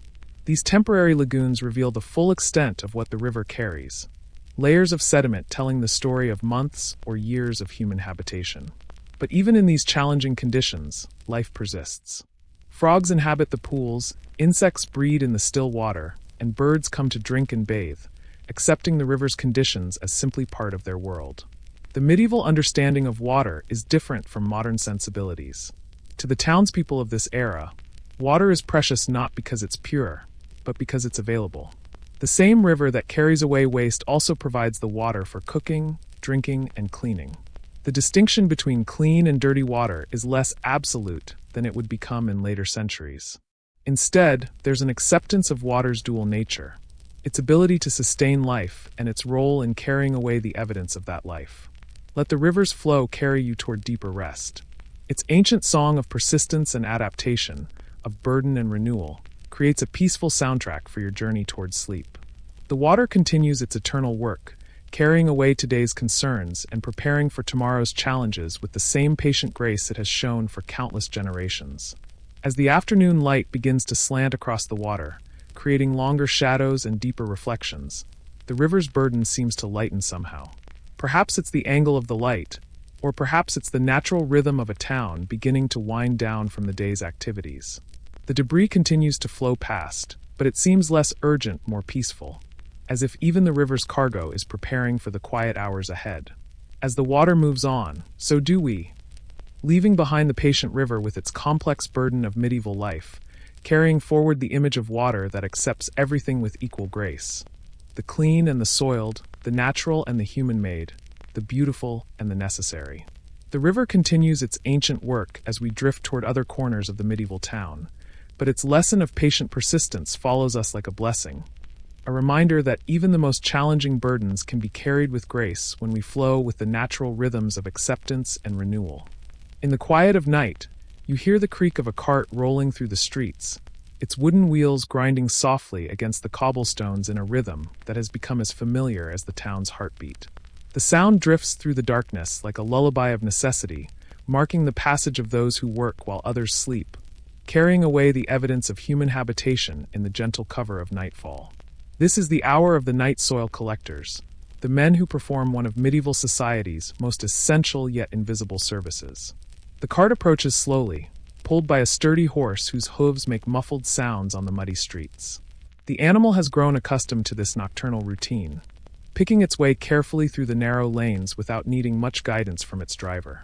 Both horse and man move with the practiced ease of those who have traveled these same routes countless times, navigating by memory and instinct through a town transformed by darkness. You find yourself following at a distance, drawn by curiosity to observe this crucial aspect of medieval life that most townspeople prefer not to think about. The night soil collector himself is a figure both necessary and avoided, respected for his essential work, yet kept at social distance because of the nature of that work. He wears simple, dark clothing that won't show stains, and moves with the quiet efficiency of someone who understands that discretion is as important as diligence in his profession. Let the gentle rhythm of the cart wheels carry you deeper into the peaceful night. The soft creak and roll, the quiet footsteps of the horse, the occasional low word from the collector to his animal companion. You don't need to worry about the details of his work. Just let the ancient routine of nighttime industry lull you toward rest. The cart itself tells the story of its purpose through every weathered board and iron fitting.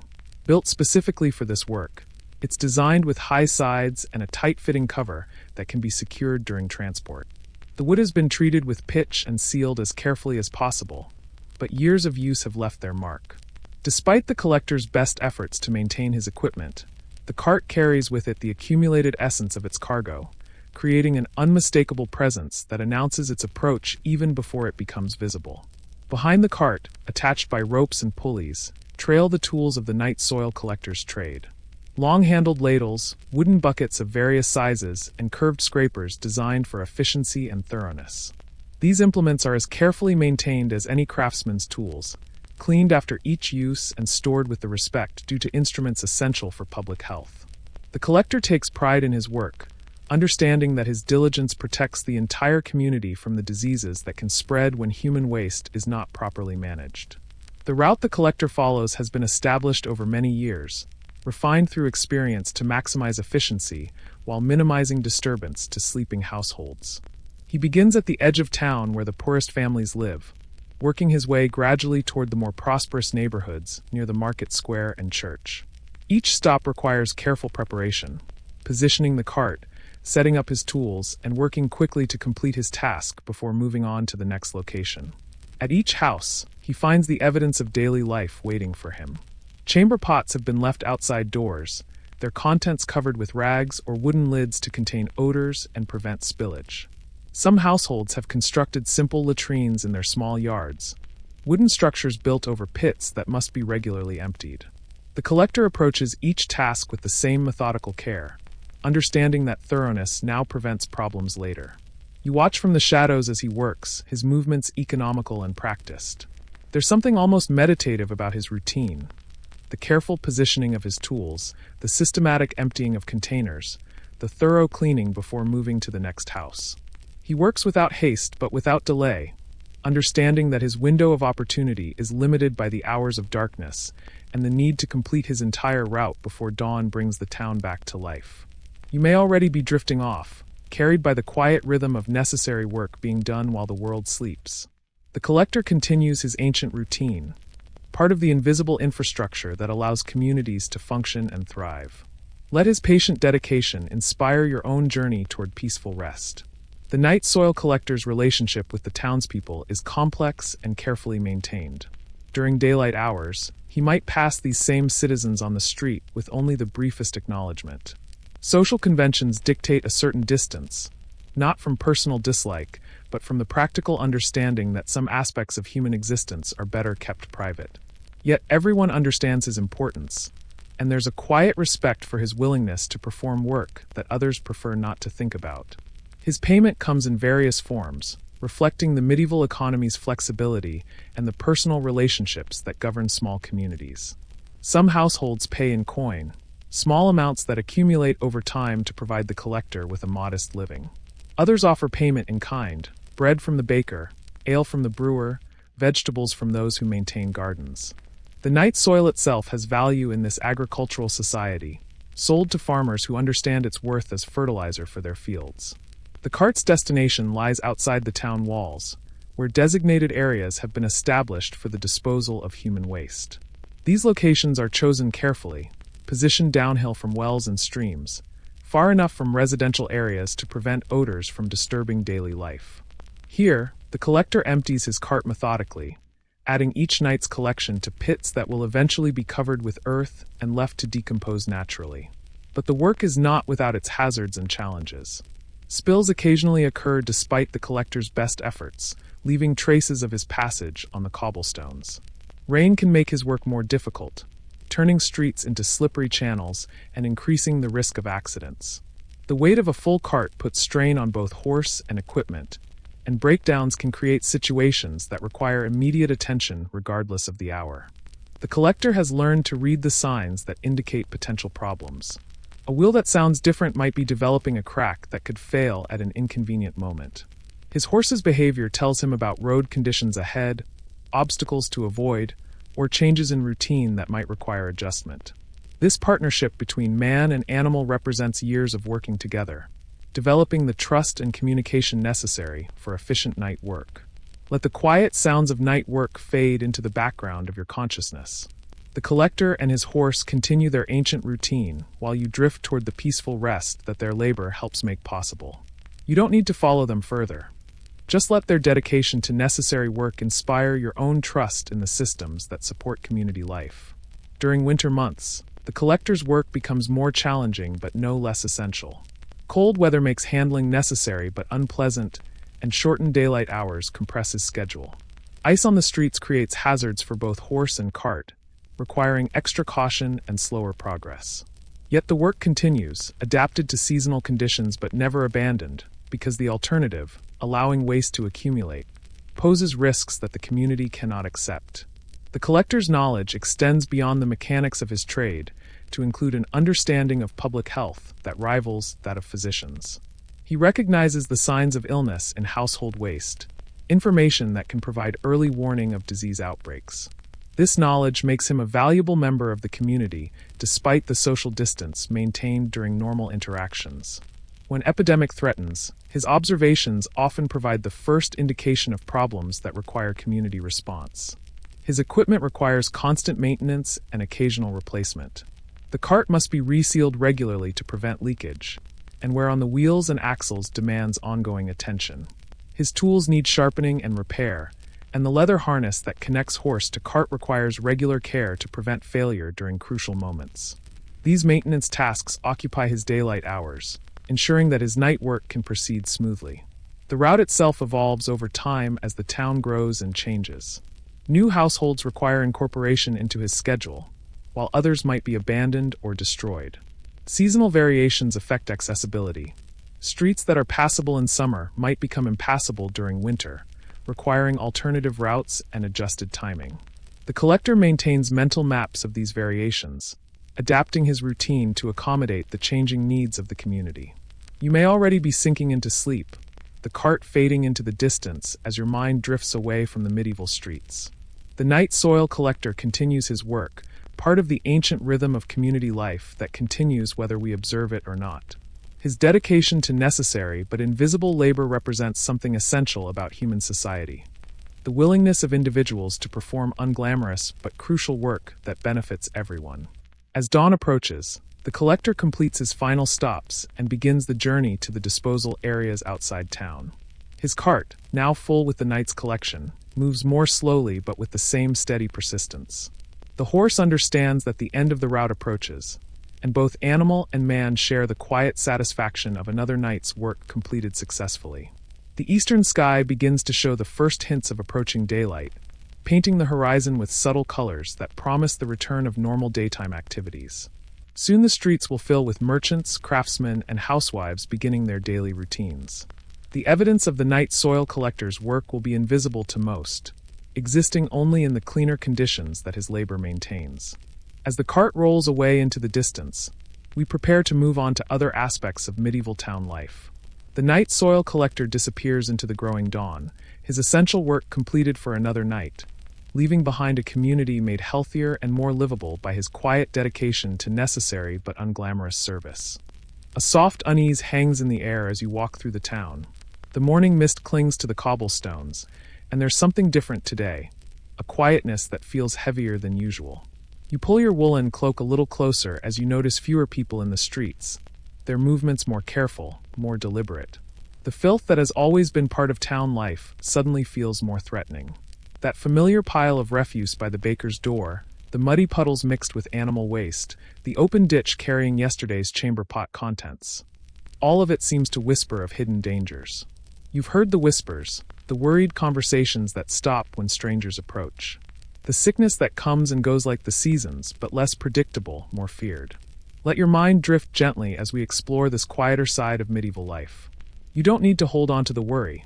Just let it float past like morning clouds. In your small town, everyone knows the signs. Mrs. Aldwin, the candlemaker's wife, hasn't been seen at market for 3 days. The physician, with his long-beaked mask stuffed with herbs, walked quickly past the tavern yesterday, his dark robes rustling with purpose. These moments settle into the town's rhythm like stones dropped into still water, creating ripples of unspoken concern. The connection between the town's perpetual filth and these mysterious illnesses isn't fully understood by your neighbors, but there's an instinctive wariness. People begin to avoid the areas where waste has pooled longest. The communal well, once a gathering place for gossip and news, sees fewer visitors lingering at its edge. Children are called inside earlier, their mothers glancing nervously at the murky puddles where they used to play. You notice how the town's smells seem sharper now. The sweet sick scent of decay, the sour tang of unwashed bodies pressed too close together. In the narrow alleys where multiple families share single rooms, the air grows thick and stale. Windows remain shuttered against the bad air that people believe carries sickness, though this only traps the close, heavy atmosphere inside. As you continue your gentle walk through these medieval streets, let the concerns of that distant time fade away. You're safe and warm, drifting peacefully as we observe this long-ago world. The town's wise women move quietly through the streets, carrying bundles of rosemary, thyme, and rue. They burn these herbs in small braziers outside doorways, hoping the fragrant smoke will chase away whatever invisible threat lingers in the fouled air. You watch an elderly woman scatter dried lavender across her threshold, murmuring prayers in the soft morning light.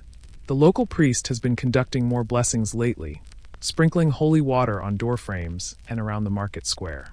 He speaks of cleanliness being next to godliness, though the practical methods for achieving such cleanliness remain elusive.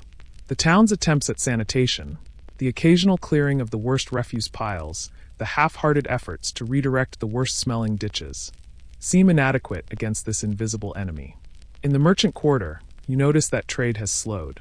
Traveling peddlers spend less time lingering in the town square, eager to move on to the next settlement. The foreign spices that usually mask the local odors, cinnamon from distant shores, peppercorns worth their weight in silver, seem to hold new importance as people seek anything that might ward off the mysterious sickness. Let these medieval worries dissolve as you sink deeper into comfort. The fears of centuries past cannot touch you now. Just breathe slowly and let your mind float. The barber surgeon has been busier than usual, though his treatments remain as mysterious as the ailments themselves. Bloodletting to balance the humors, purgatives to cleanse the system, and aromatic pomanders to protect against poisonous air. His small shop, wedged between the cobbler and the alewife's tavern, emanates the sharp smell of vinegar and herbs. His own attempt to create a barrier against the unseen threat. Children adapt, as children do, turning even fear into play. They hop over the worst puddles, hold their breath past the smelliest corners, and create elaborate games about avoiding the bad spots in town. Their laughter still echoes through the narrow streets, a bright counterpoint to the adults' worried murmurs.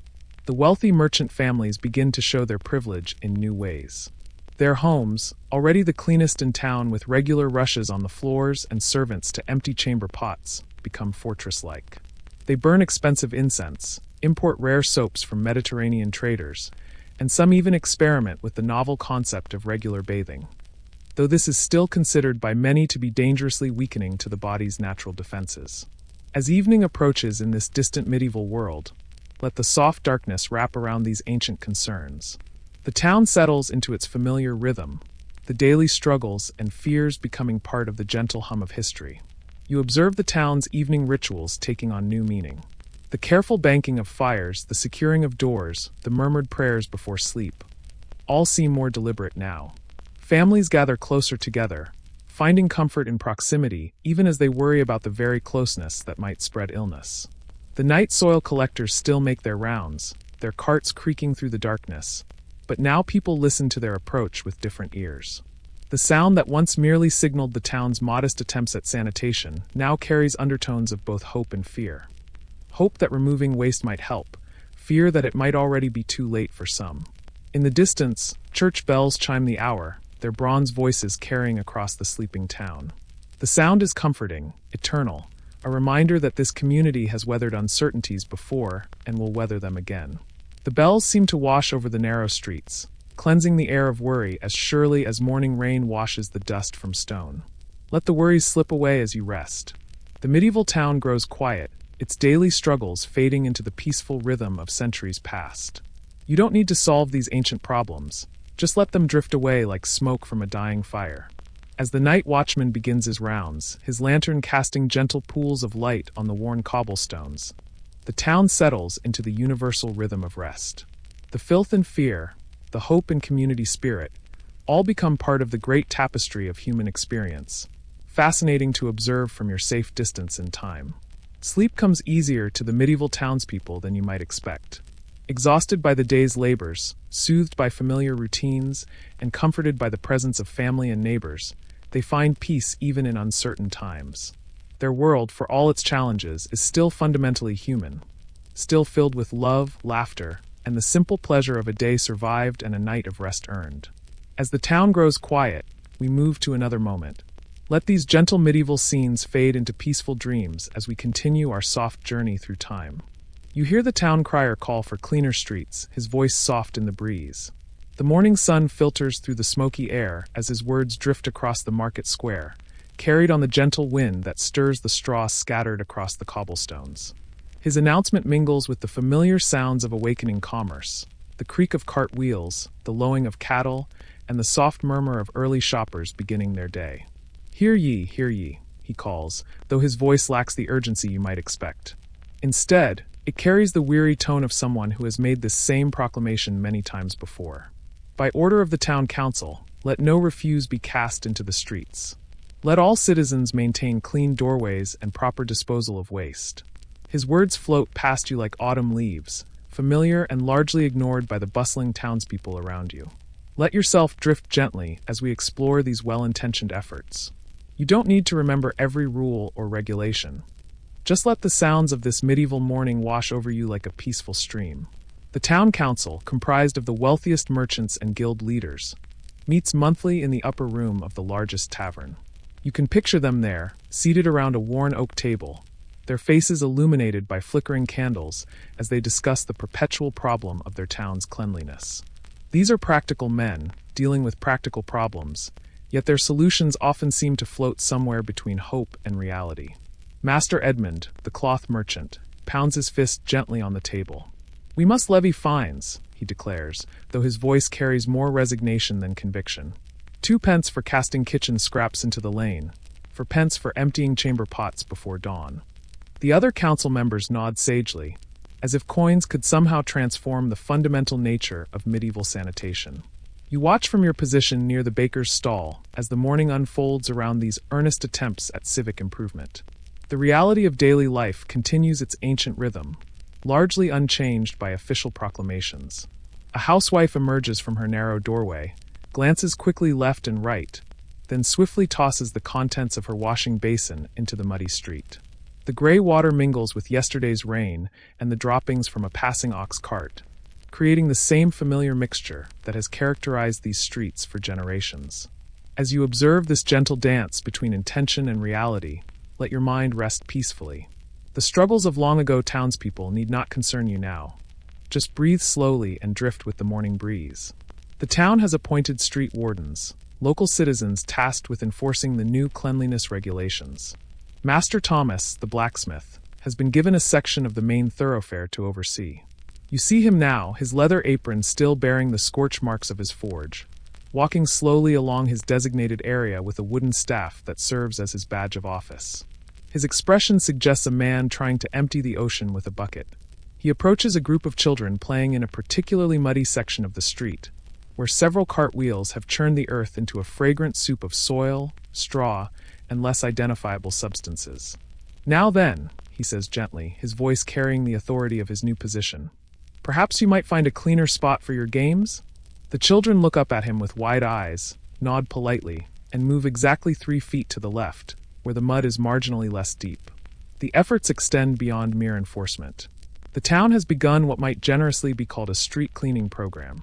Every fortnight, a crew of men armed with wooden rakes and leather buckets attempts to clear the worst accumulations of refuse from the main thoroughfares. You watch them work now, moving methodically from house to house, scraping and shoveling the detritus of daily life into their containers. Let the sound of their gentle scraping lull you deeper into relaxation. The rhythm of their work becomes like a peaceful metronome, marking time in this distant world. Old Henrik leads the cleaning crew, a position that has earned him an extra penny per day and the dubious honor of being the town's first official street sweeper. He approaches his work with the serious dedication of a craftsman, discussing the finer points of refuse removal with anyone willing to listen. You see, he explains to a gathered crowd of curious onlookers, the trick is to scrape with the grain of the stones, not against it, and always work uphill to downhill, so the rain will carry away what you miss. His crew consists of 3 younger men who regard their work with varying degrees of enthusiasm. Young Peter attacks each pile of debris with aggressive energy, as if personal offense had been given by every scattered bone and vegetable peel. Middle-aged John works steadily, but without passion, treating the task as simply another way to earn his daily bread. And quiet Matthew moves slowly and thoughtfully, seeming to contemplate each scoop of refuse as if it might hold some philosophical significance. The results of their efforts are visible but temporary. For a few precious hours after their passage, the main street achieves something approaching cleanliness. The cobblestones emerge from their usual coating of organic matter, revealing their original gray color and the skilled craftsmanship of the masons who laid them decades ago. Children can walk without constantly watching their footing, and the merchants can display their wares without the constant worry of contamination from street-level filth. But like morning dew, this cleanliness proves ephemeral. As you continue your gentle observation of medieval life, let these temporary victories bring you peace rather than frustration. The townspeople do their best with the tools and knowledge they possess. By midday, the familiar accumulation begins anew. A farmer's cart drops straw and mud as it navigates the narrow passage between buildings. A housewife's bucket slips slightly as she empties dishwater, adding a small puddle to the stones Henrik's crew worked so hard to clean. A merchant's horse leaves its own contribution to the street's organic composition, and within moments, a small child accidentally kicks dirt over the evidence while chasing a rolling ball. The town has also attempted to address the more fundamental issues of waste management. They have designated specific areas outside the town walls as official dumping grounds, marked with wooden posts and simple signs for those few citizens who can read. These efforts represent genuine progress in medieval urban planning, though the enforcement proves as challenging as the concept is sound. Master Willem, the rope maker, has been appointed as the official inspector of waste disposal sites. His job involves riding out to these designated areas once weekly to ensure they remain properly organized and don't encroach too closely on the fields where crops are grown. It's a position that requires both a strong stomach and a philosophical attitude toward the less pleasant aspects of human existence. You don't need to remember all these official positions and procedures. Just let the earnest efforts of these long-ago people drift through your consciousness like clouds across a peaceful sky. The townspeople themselves show remarkable adaptability to these changing regulations. The more prosperous citizens begin to employ servants specifically for waste disposal, creating small economies of cleanliness within their households. These servants, usually young people from the surrounding countryside, learn the intricate timing required to empty chamber pots and dispose of kitchen scraps in ways that minimize both official penalties and social embarrassment. Some innovative householders experiment with simple improvements to their personal sanitation. The miller's wife begins composting kitchen scraps in a designated corner of her small garden, discovering that vegetable peels and eggshells improve the soil for her herb plants. The tavern keeper starts saving ash from his fireplace to sprinkle over particularly malodorous areas behind his establishment, finding that it reduces both flies and complaints from neighbors. These individual efforts, multiplied across dozens of households, begin to create subtle improvements in the town's overall condition. The changes are gradual and often temporary, but they represent genuine attempts by ordinary people to better their living conditions within the constraints of medieval technology and understanding. As evening approaches in this distant world, let these small victories bring you comfort. The incremental progress of centuries past reminds us that even modest efforts toward improvement have value. The town council's monthly meetings continue, with new proclamations and adjusted penalties reflecting their ongoing commitment to civic improvement.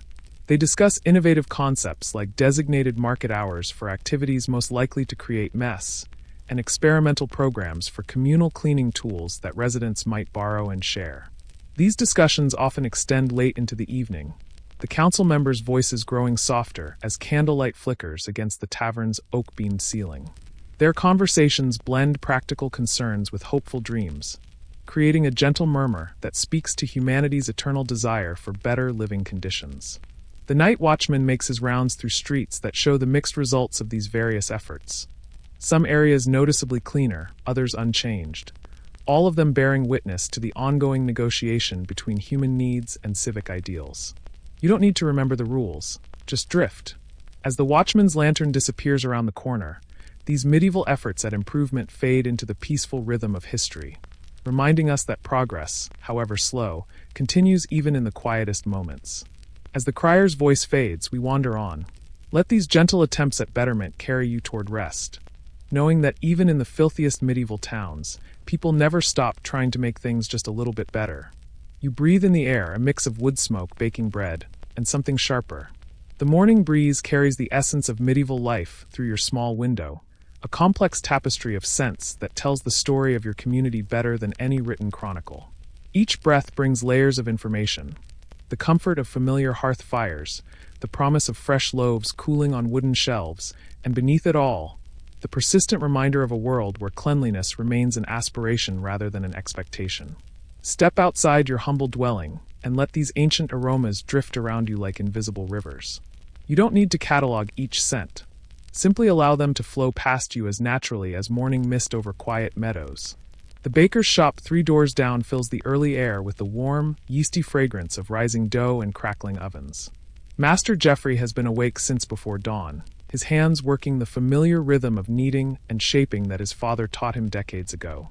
The smell of his bread mingles with the wood smoke from his oven, creating a foundation of comfort that serves as the town's olfactory anchor. A reliable, pleasant constant that makes everything else more bearable. But even this welcoming aroma carries companions. The grain he uses isn't always perfectly stored, and on humid days, there's a faint mustiness that speaks of cellars where mice have left their traces and where dampness creeps through stone walls. It's not unpleasant, merely honest. The authentic scent of medieval food production, where perfection yields to practicality and survival. As you walk slowly down the narrow lane, let your breathing become deeper and more relaxed. These centuries-old scents cannot harm you. They're simply echoes of lives lived long ago. The blacksmith's forge announces itself from several streets away, the sharp tang of heated iron mixing with coal smoke and the acrid bite of quenched metal. Master Robert's hammer rings against his anvil in a steady rhythm that has become part of the town's heartbeat, and with each strike, tiny particles of scale and ash join the morning air. The smell is harsh but purposeful, speaking of useful work and necessary crafts. Near the forge, you notice how the scents layer and compete. The metallic sharpness gives way to something earthier as you pass the potter's workshop, where wet clay and wood ash create their own distinctive signature. Beyond that, the tanner's yard contributes its pungent mixture of soaking hides and the various substances used to cure them. A smell so distinctive that it requires no explanation to anyone who has encountered it. The children playing in the street seem entirely unbothered by these competing aromas.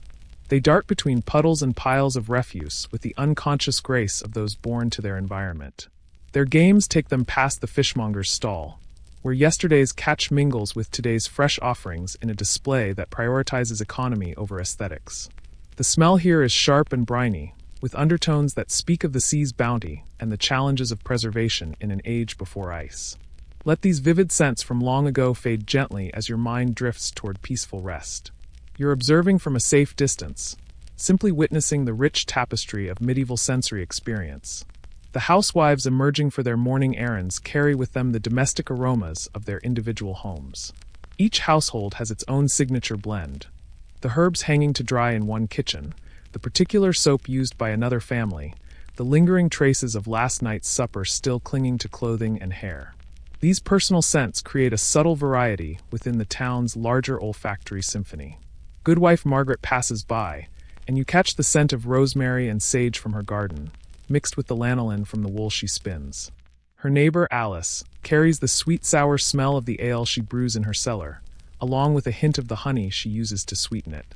These individual signatures help neighbors identify each other, even in the smoky dimness of winter mornings or the crowded chaos of market days. The animals contribute their own honest notes to the town's aromatic composition. The horses waiting patiently outside the merchant's hall bring the warm, grassy smell of hay and oats, mixed with leather from their harnesses and the earthy musk of their bodies. A flock of geese waddles past, heading toward the common pond, their passage marked by the distinctive smell of waterfowl and the wet, muddy scent of their favorite wallowing spots. As you continue your gentle journey through this medieval morning, allow these natural scents to soothe rather than overwhelm. The townspeople have adapted to their aromatic environment, just as we adapt to ours. The church bells begin their morning call, and with them comes a different kind of scent. The lingering traces of incense from yesterday's services, sweet and resinous, drifting from the open doors as early worshippers arrive for morning prayers. This fragrance speaks of aspiration and hope, of efforts to lift the human spirit above the practical necessities of daily survival. Inside the church, the air carries layers of history. Centuries of candle wax have left their mark on stone walls and wooden pews. The rushes scattered on the floor, replaced weekly by the altar guild, bring the green scent of marshlands into this sacred space. Holy water blessed with herbs creates its own distinctive aroma, familiar to every soul who seeks comfort within these walls. The market square begins to fill with vendors arranging their wares, each contributing to the growing complexity of the morning's scent palette. The spice merchant's stall adds exotic notes: cinnamon from distant shores, pepper worth its weight in silver, herbs whose names are whispered like magical incantations. These precious aromatics fight valiantly against the more prosaic smells of turnips, onions, and the omnipresent undertone of humanity living in close quarters. You don't need to identify each individual scent. Simply let them blend together like a gentle lullaby for your senses, carrying you deeper into peaceful relaxation. The prosperity of different households becomes apparent through their aromatic signatures. The merchant families burn better quality wood in their hearths, creating cleaner smoke with hints of oak and ash. Their kitchens smell of imported spices and better cuts of meat. Even their waste carries a different character. Less desperate, more varied, speaking of choices rather than mere survival. In contrast, the poorer sections of town carry the honest sense of making do. Cabbage soup appears in many variations, stretching yesterday's bones into today's nourishment. The smoke from these hearths speaks of whatever fuel could be gathered, sometimes wood, sometimes dried dung, occasionally charcoal when coins allow. There's no shame in these scents, only the practical reality of medieval economics. The afternoon brings its own aromatic rhythms. Cooking fires are rekindled after the morning's chores, filling the air with the promise of midday meals. The baker's second batch of bread emerges from his ovens, creating another wave of yeasty comfort. Laundry, beaten clean in the river and hung to dry, contributes the smell of wet wool and linen soap, speaking of domestic industry and the eternal human desire for cleanliness. Let these comforting domestic aromas wrap around you like a familiar blanket. The daily rhythms of medieval life continue their ancient dance, soothing in their predictability. The craftsmen's workshops each add their distinctive notes to the afternoon's symphony. The carpenter's shop releases the clean scent of wood shavings and sawdust. The candle maker's workplace carries the warm smell of beeswax and tallow, mixed with the herbs she adds for those customers who can afford such luxuries. The rope maker's establishment contributes the earthy aroma of hemp and tar, essential materials for his trade. Children adapt to their aromatic environment with remarkable resilience. They learn to navigate by smell as much as by sight, recognizing safe spaces by their familiar scents and avoiding areas where experience has taught them that unpleasant odors often correlate with unpleasant experiences. Their games incorporate these realities naturally, without complaint or commentary. As evening approaches, the character of the town's scent profile begins to shift. Cooking fires burn brighter as families prepare their main meal of the day. The smell of roasting meat, when available, mingles with more common aromas of grain porridge and vegetable stews. These dinner preparations create a temporary harmony, as if the entire community participates in a single, coordinated act of nourishment. The taverns begin to fill, bringing their own distinctive blend of ale, unwashed bodies with smoke and conversation. These gathering places serve as social centers where the day's aromas concentrate and blend, creating an atmosphere that speaks of community, companionship and the human need for connection despite life's harsher realities. Let the scents fade as your mind drifts. The aromatic symphony of medieval life becomes a gentle backdrop to peaceful rest, reminding us that humans have always found ways to create meaning and community within whatever circumstances they face. As darkness settles over the town, most cooking fires are banked for the night, leaving only the faint traces of the day's activities lingering in the cool air. Night soil collectors begin their rounds, their passage marked by familiar scents that townspeople have learned to acknowledge without dwelling upon. Even these necessary realities become part of the community's shared experience. The night watchman begins his patrol, his lantern casting gentle pools of light that seem to push back not only darkness, but also the more challenging aspects of the town's aromatic character.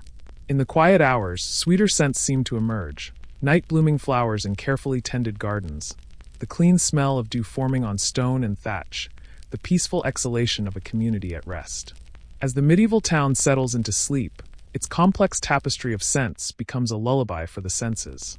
Let these ancient aromas carry you toward your own peaceful rest, knowing that even in the most challenging circumstances, humans find ways to create beauty, meaning, and community. Let the scents fade as your mind drifts. The rich, aromatic world of medieval life dissolves into the gentle darkness of sleep, carrying you toward dreams as varied and complex as the town's own sensory symphony. The town grows hushed, the stars peeking through a smoky sky. As twilight deepens into true darkness, the bustling energy of the medieval day gradually surrenders to something softer, more contemplative. The last merchants pack away their wares, their voices growing quieter as shadows lengthen across the cobblestones. Even the most persistent sounds of commerce, the hammer of the late-working blacksmith, the creaking wheels of final deliveries, fade into the gentle murmur of a community preparing for rest. You stand at your small window, watching as the town transforms in the gathering darkness. The smoky haze that has hung over the streets all day seems to settle closer to the ground, creating a soft veil that blurs the harsh edges of daily life. Through this gentle obscurity, occasional points of warm light appear. Candles flickering in windows, the glow of banked fires visible through open doorways, the steady flame of the night watchman's lantern beginning its slow patrol. Let the peaceful transition from day to night wash over you like a gentle tide. You don't need to track every sound or sight. Simply allow the medieval evening to enfold you in its ancient rhythm of rest. The filth that has been such a constant companion throughout our journey through this town doesn't disappear with the darkness, but somehow it seems less immediate, less pressing. The mud and refuse that cluttered the streets become abstract shapes in the dim light, their sharp odors softened by the cool night air. What seemed overwhelming in the bright clarity of morning now settles into a familiar backdrop, as natural to the sleeping town as the sound of distant church bells or the whisper of wind through thatched roofs. The night soil collectors make their rounds with practiced stealth, their carts moving quietly over stones worn smooth by centuries of use. You hear the soft creak of wooden wheels, the muffled conversations of men who have learned to work efficiently in darkness. Their presence is a comfort rather than a disturbance, a reminder that even in sleep, the community continues its essential functions, tending to the practical needs that make life possible. A dog barks somewhere in the distance, then falls silent. The sound echoes briefly off stone walls and timber frames before being absorbed into the greater quietude that has settled over the town. Occasionally, a night bird calls from the cathedral tower, its voice clear and sweet in the still air, adding a note of wild beauty to this thoroughly human landscape. As you breathe in the night air, allow your own body to settle into the same peaceful rhythm that governs this medieval community. The struggles and scents of the day are fading now, dissolved in the universal balm of approaching sleep. Inside the houses around you, families gather around their hearths for the last warmth of the day. Through thin walls and shuttered windows, you can hear the soft murmur of evening prayers, the gentle voices of mothers settling children into their straw-filled beds, the quiet conversations of couples sharing the day's events before rest claims them. These intimate sounds create a tapestry of human connection that transcends the centuries, speaking to needs and comforts that remain constant across time. The air itself seems to breathe more slowly now. The sharp, complex mixture of daytime odors has mellowed into something softer, more unified. Wood smoke from dying fires mingles with the dampness that rises from the earth as temperatures cool. The harsh edges of waste and decay are blunted by darkness and time, becoming part of a larger, more accepting atmosphere that speaks of life continuing in all its messy, beautiful complexity. Young Peter, the baker's apprentice, emerges briefly to check that his master's ovens are properly banked for the night. His footsteps echo softly on the stones as he moves with the sure knowledge of someone who has walked these streets countless times.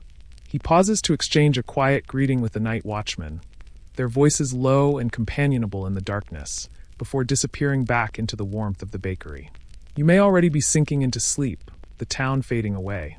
Let the gentle sounds of this medieval night carry you deeper into rest, knowing that even across centuries, the human desire for safety, warmth, and community remains beautifully constant. The wealthy merchant's house at the end of the lane shows more light than its neighbors, candles burning in upper windows where the family's prosperity allows for such luxuries. But even there, the brightness is contained, respectful of the night's claim on the community. Servants move quietly through the halls, banking fires and securing doors with the practiced efficiency of those who understand that safety comes through careful attention to detail. The night air carries subtle sounds that were lost in the day's cacophony. The gentle gurgle of water moving through the town's modest drainage ditches becomes audible now, a liquid whisper that speaks of the community's ongoing attempts to manage its waste and runoff. The sound is oddly soothing, like a small stream flowing through a peaceful valley, transforming even the most practical necessities into something that contributes to the night's tranquil symphony. Cats emerge from their daytime hiding places, moving with liquid grace through streets they know intimately. Their presence serves a vital function in the medieval ecosystem, keeping rat populations manageable. But in the darkness they seem less like working animals and more like guardians of the night's mysteries. One pauses near your doorway, its eyes reflecting the distant watchman's lantern before it glides away into the shadows. The church stands as a solid presence in the center of town, its stone walls and wooden doors offering sanctuary and continuity. Even in darkness, it emanates a sense of permanence that comforts the sleeping community. The bells in its tower remain silent now, their bronze voices resting until dawn calls them back to service. But their very presence speaks of order and meaning that transcends the daily struggles with filth and hardship. Let the medieval night wrap around you like a familiar blanket.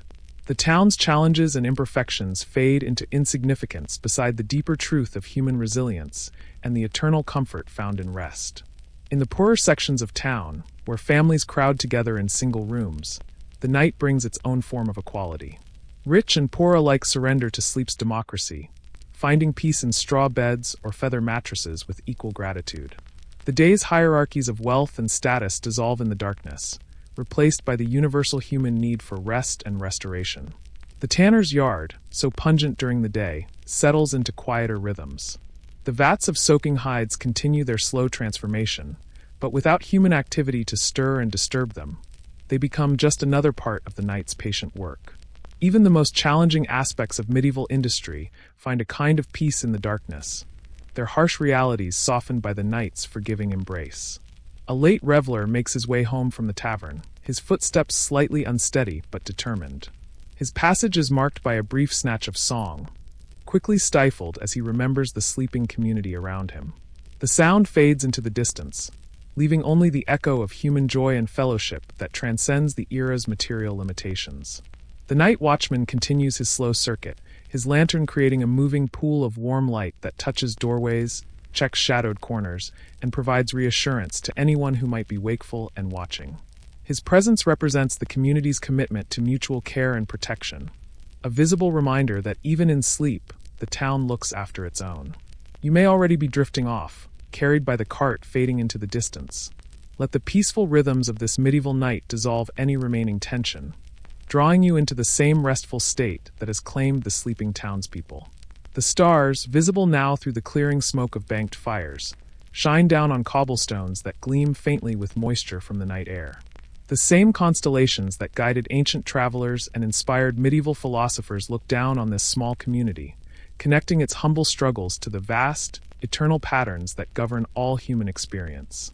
Gradually, even the most persistent sounds fade away. The last conversations end, the final doors close, and the town settles into the deep quiet that comes only in the hours before dawn. The filth and challenges that have marked our journey through this medieval community remain, but they too seem to rest now, held in suspension by the night's gentle authority. The darkness brings a kind of forgiveness to the town's imperfections. What seemed harsh and overwhelming in daylight becomes simply part of the human condition, the inevitable result of people doing their best to live, work, and love within the constraints of their time and place.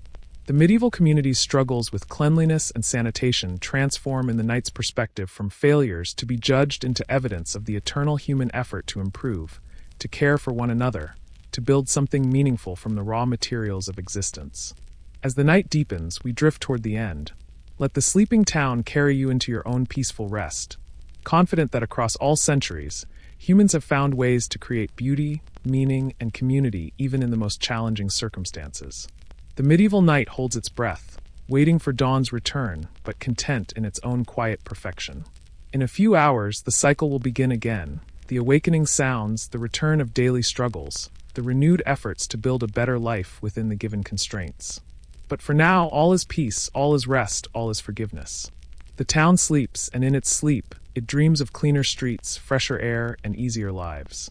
These dreams, carried on the night breeze, connect this distant community to every human settlement that has ever existed, all sharing the same hopes, the same struggles, the same ultimate surrender to the restorative power of sleep. As the town grows quiet, let your own mind find the same peaceful surrender. The medieval world fades into gentle dreams as we prepare to witness how time and human ingenuity slowly transform even the most challenging circumstances into something better. You stand at the edge of town, where the future feels just out of reach. The morning light touches the horizon with gentle fingers, illuminating a landscape that seems poised between what has always been and what might someday become. Behind you, the familiar streets continue their ancient rhythms.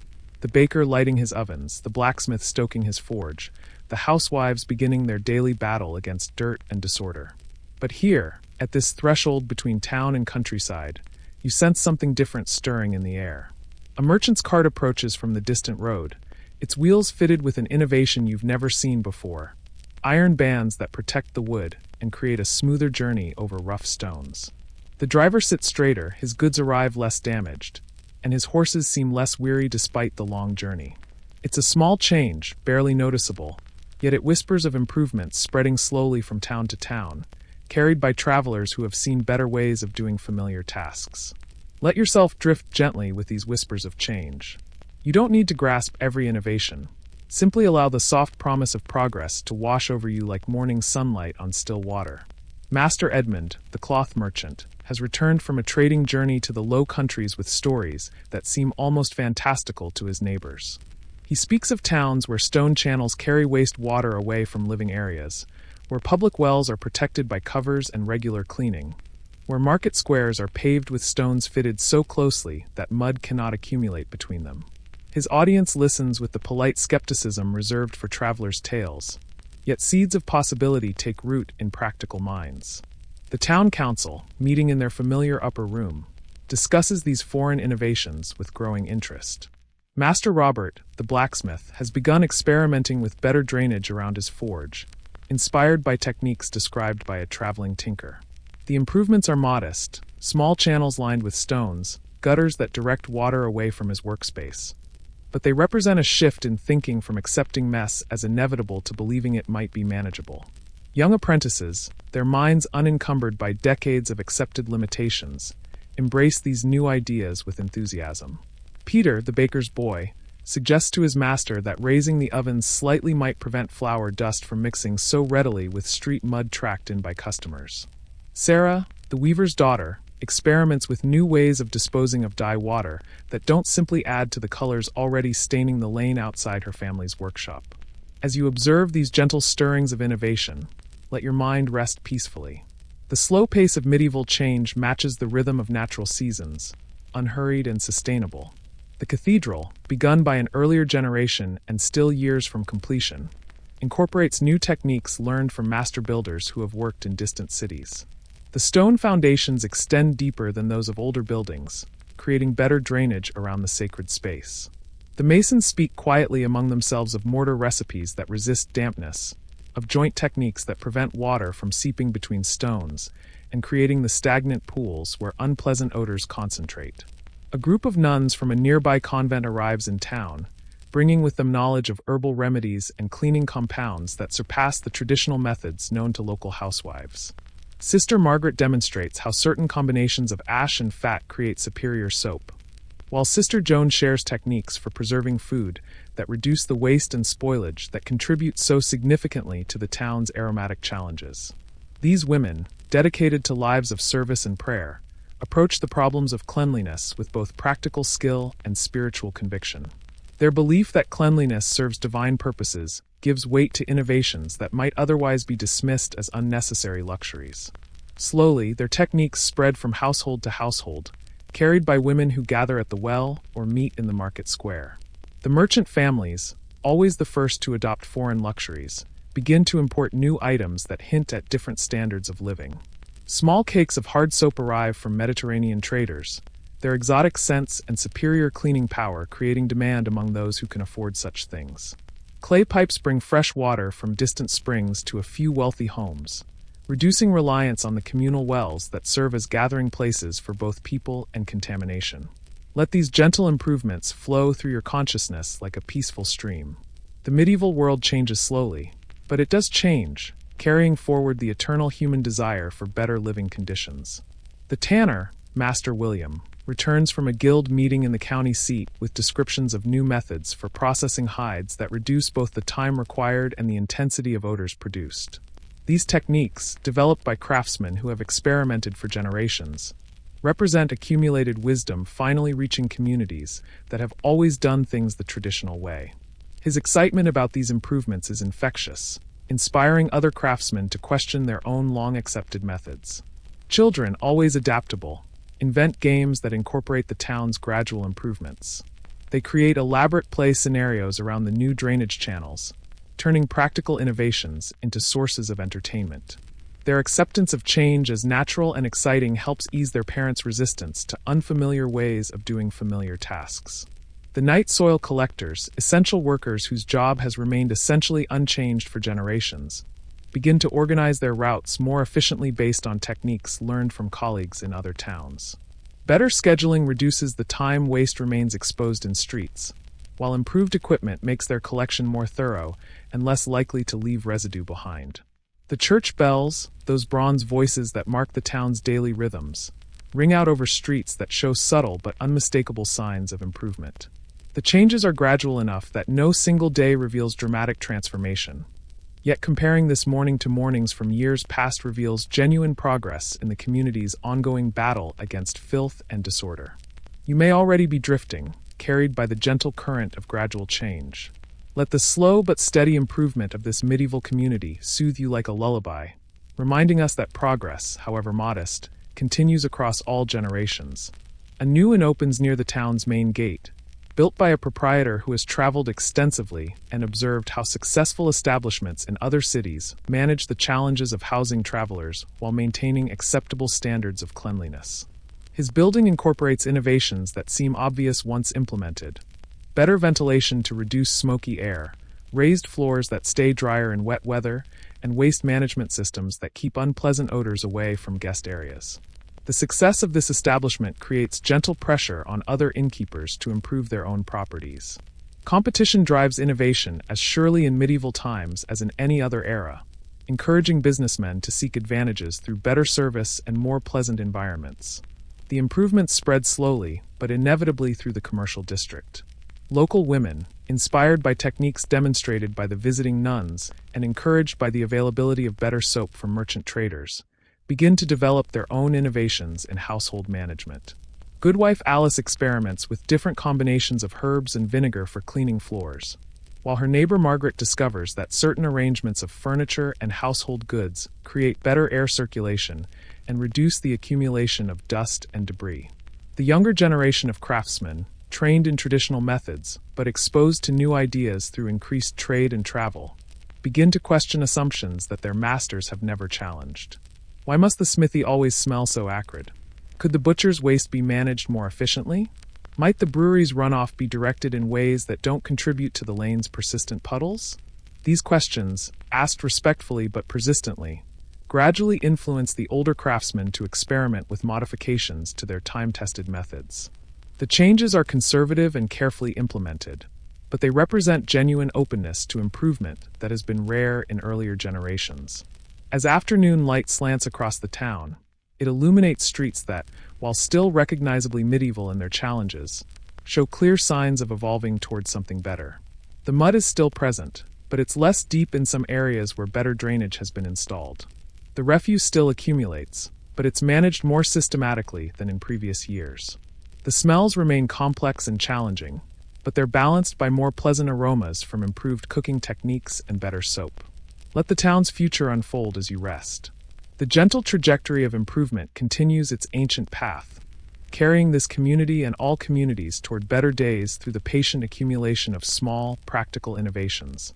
The evening brings its familiar routines, but even these show subtle changes. Families gather around hearths that burn more efficiently thanks to minor improvements in chimney design. They eat meals prepared with techniques that reduce waste and spoilage. They retire to beds in rooms that, while still modest, benefit from better understanding of ventilation and cleanliness. The night watchman begins his rounds through streets that, while still requiring vigilant care, present fewer hazards and unpleasant surprises than they did in earlier years. His lantern illuminates improvements that have become so familiar they're barely noticed. A section of lane where new stone gutters channel water more effectively. A corner where better waste management has eliminated a persistent source of foul odors. A market area where regular cleaning has become an accepted routine rather than an occasional emergency measure. Young people, less bound by tradition and more open to change, embrace these improvements with enthusiasm that promises continued progress in years to come. They see the town's challenges not as permanent conditions to be endured, but as problems to be solved through ingenuity, cooperation, and persistent effort. Their optimism becomes a force for change that will outlast any individual innovation. The merchant families, enriched by expanding trade, invest their prosperity in improvements that benefit the entire community. Better roads reduce the mud tracked into town by travelers and traders. Improved market facilities create more pleasant conditions for commerce. Public wells receive better maintenance and protection from contamination. As full darkness settles over the town, the changes become part of the natural rhythm of evening rest. Families sleep more peacefully in homes that smell fresher and feel cleaner. Children dream of futures that seem brighter and more promising than their parents dared imagine. Even the practical challenges that remain seem more manageable when viewed as temporary obstacles rather than permanent conditions. The stars look down on a community that, while still medieval in its fundamental character, has begun the slow but inexorable journey toward the cleaner, healthier world that future generations will inherit. The changes are modest, often barely perceptible, but they represent the eternal human refusal to accept current conditions as the best possible outcomes. As the town fades into history, we prepare to say goodnight. Let the gentle promise of gradual improvement carry you into peaceful sleep, knowing that every generation contributes its own small advances to the long human journey toward better living conditions for all. As your mind continues to float through time, let the streets and sounds of the town slip away. We've wandered together through the muddy lanes and bustling marketplaces of a world long past, witnessing the daily struggles and small triumphs of people who lived lives both utterly different from our own and remarkably familiar in their basic human needs and desires. You've walked beside the baker as he lit his ovens before dawn, breathed the complex air of medieval streets where every scent told a story, and watched the night watchman's lantern cast gentle pools of light on cobblestones worn smooth by centuries of footsteps. You've seen how ordinary people faced extraordinary challenges with ingenuity, humor, and the quiet determination that has always characterized human communities. The filth that drew us into this medieval world, those muddy streets, overflowing waste ditches, and aromatic marketplaces, revealed itself to be not merely the absence of cleanliness, but the presence of vibrant, complicated life. Every pile of refuse spoke of meals shared. Every puddle of waste water told of clothes washed and bodies tended. Every lingering odor carried the story of people working, trading, creating, and caring for one another within the constraints of their time and knowledge. Tonight, we've traveled far and wide through a forgotten world. But now it's time to rest. The medieval town continues its ancient sleep, its challenges and victories woven into the great tapestry of human experience that connects every generation. Those distant townspeople, with their muddy boots and practical wisdom, their small improvements and patient endurance, have passed their stories to us across the centuries like a gentle gift. Let their peaceful dreams carry you into your own rest. Let the sound of cartwheels on cobblestones fade into the rhythm of your own breathing. Let the glow of their hearth fires warm you as you settle deeper into comfort. The medieval world grows distant now, but its lessons remain close, reminding us that every human community, no matter how different its circumstances, shares the same fundamental hopes for safety, cleanliness, connection, and the chance to leave things a little better for those who come after. Sleep well, my friend. The muddy streets have been swept clean by time. The bustling markets have grown quiet, and all the busy life of that distant town has settled into the peaceful rest that awaits us all at the end of every journey, no matter how long or how far we've traveled. Sweet dreams.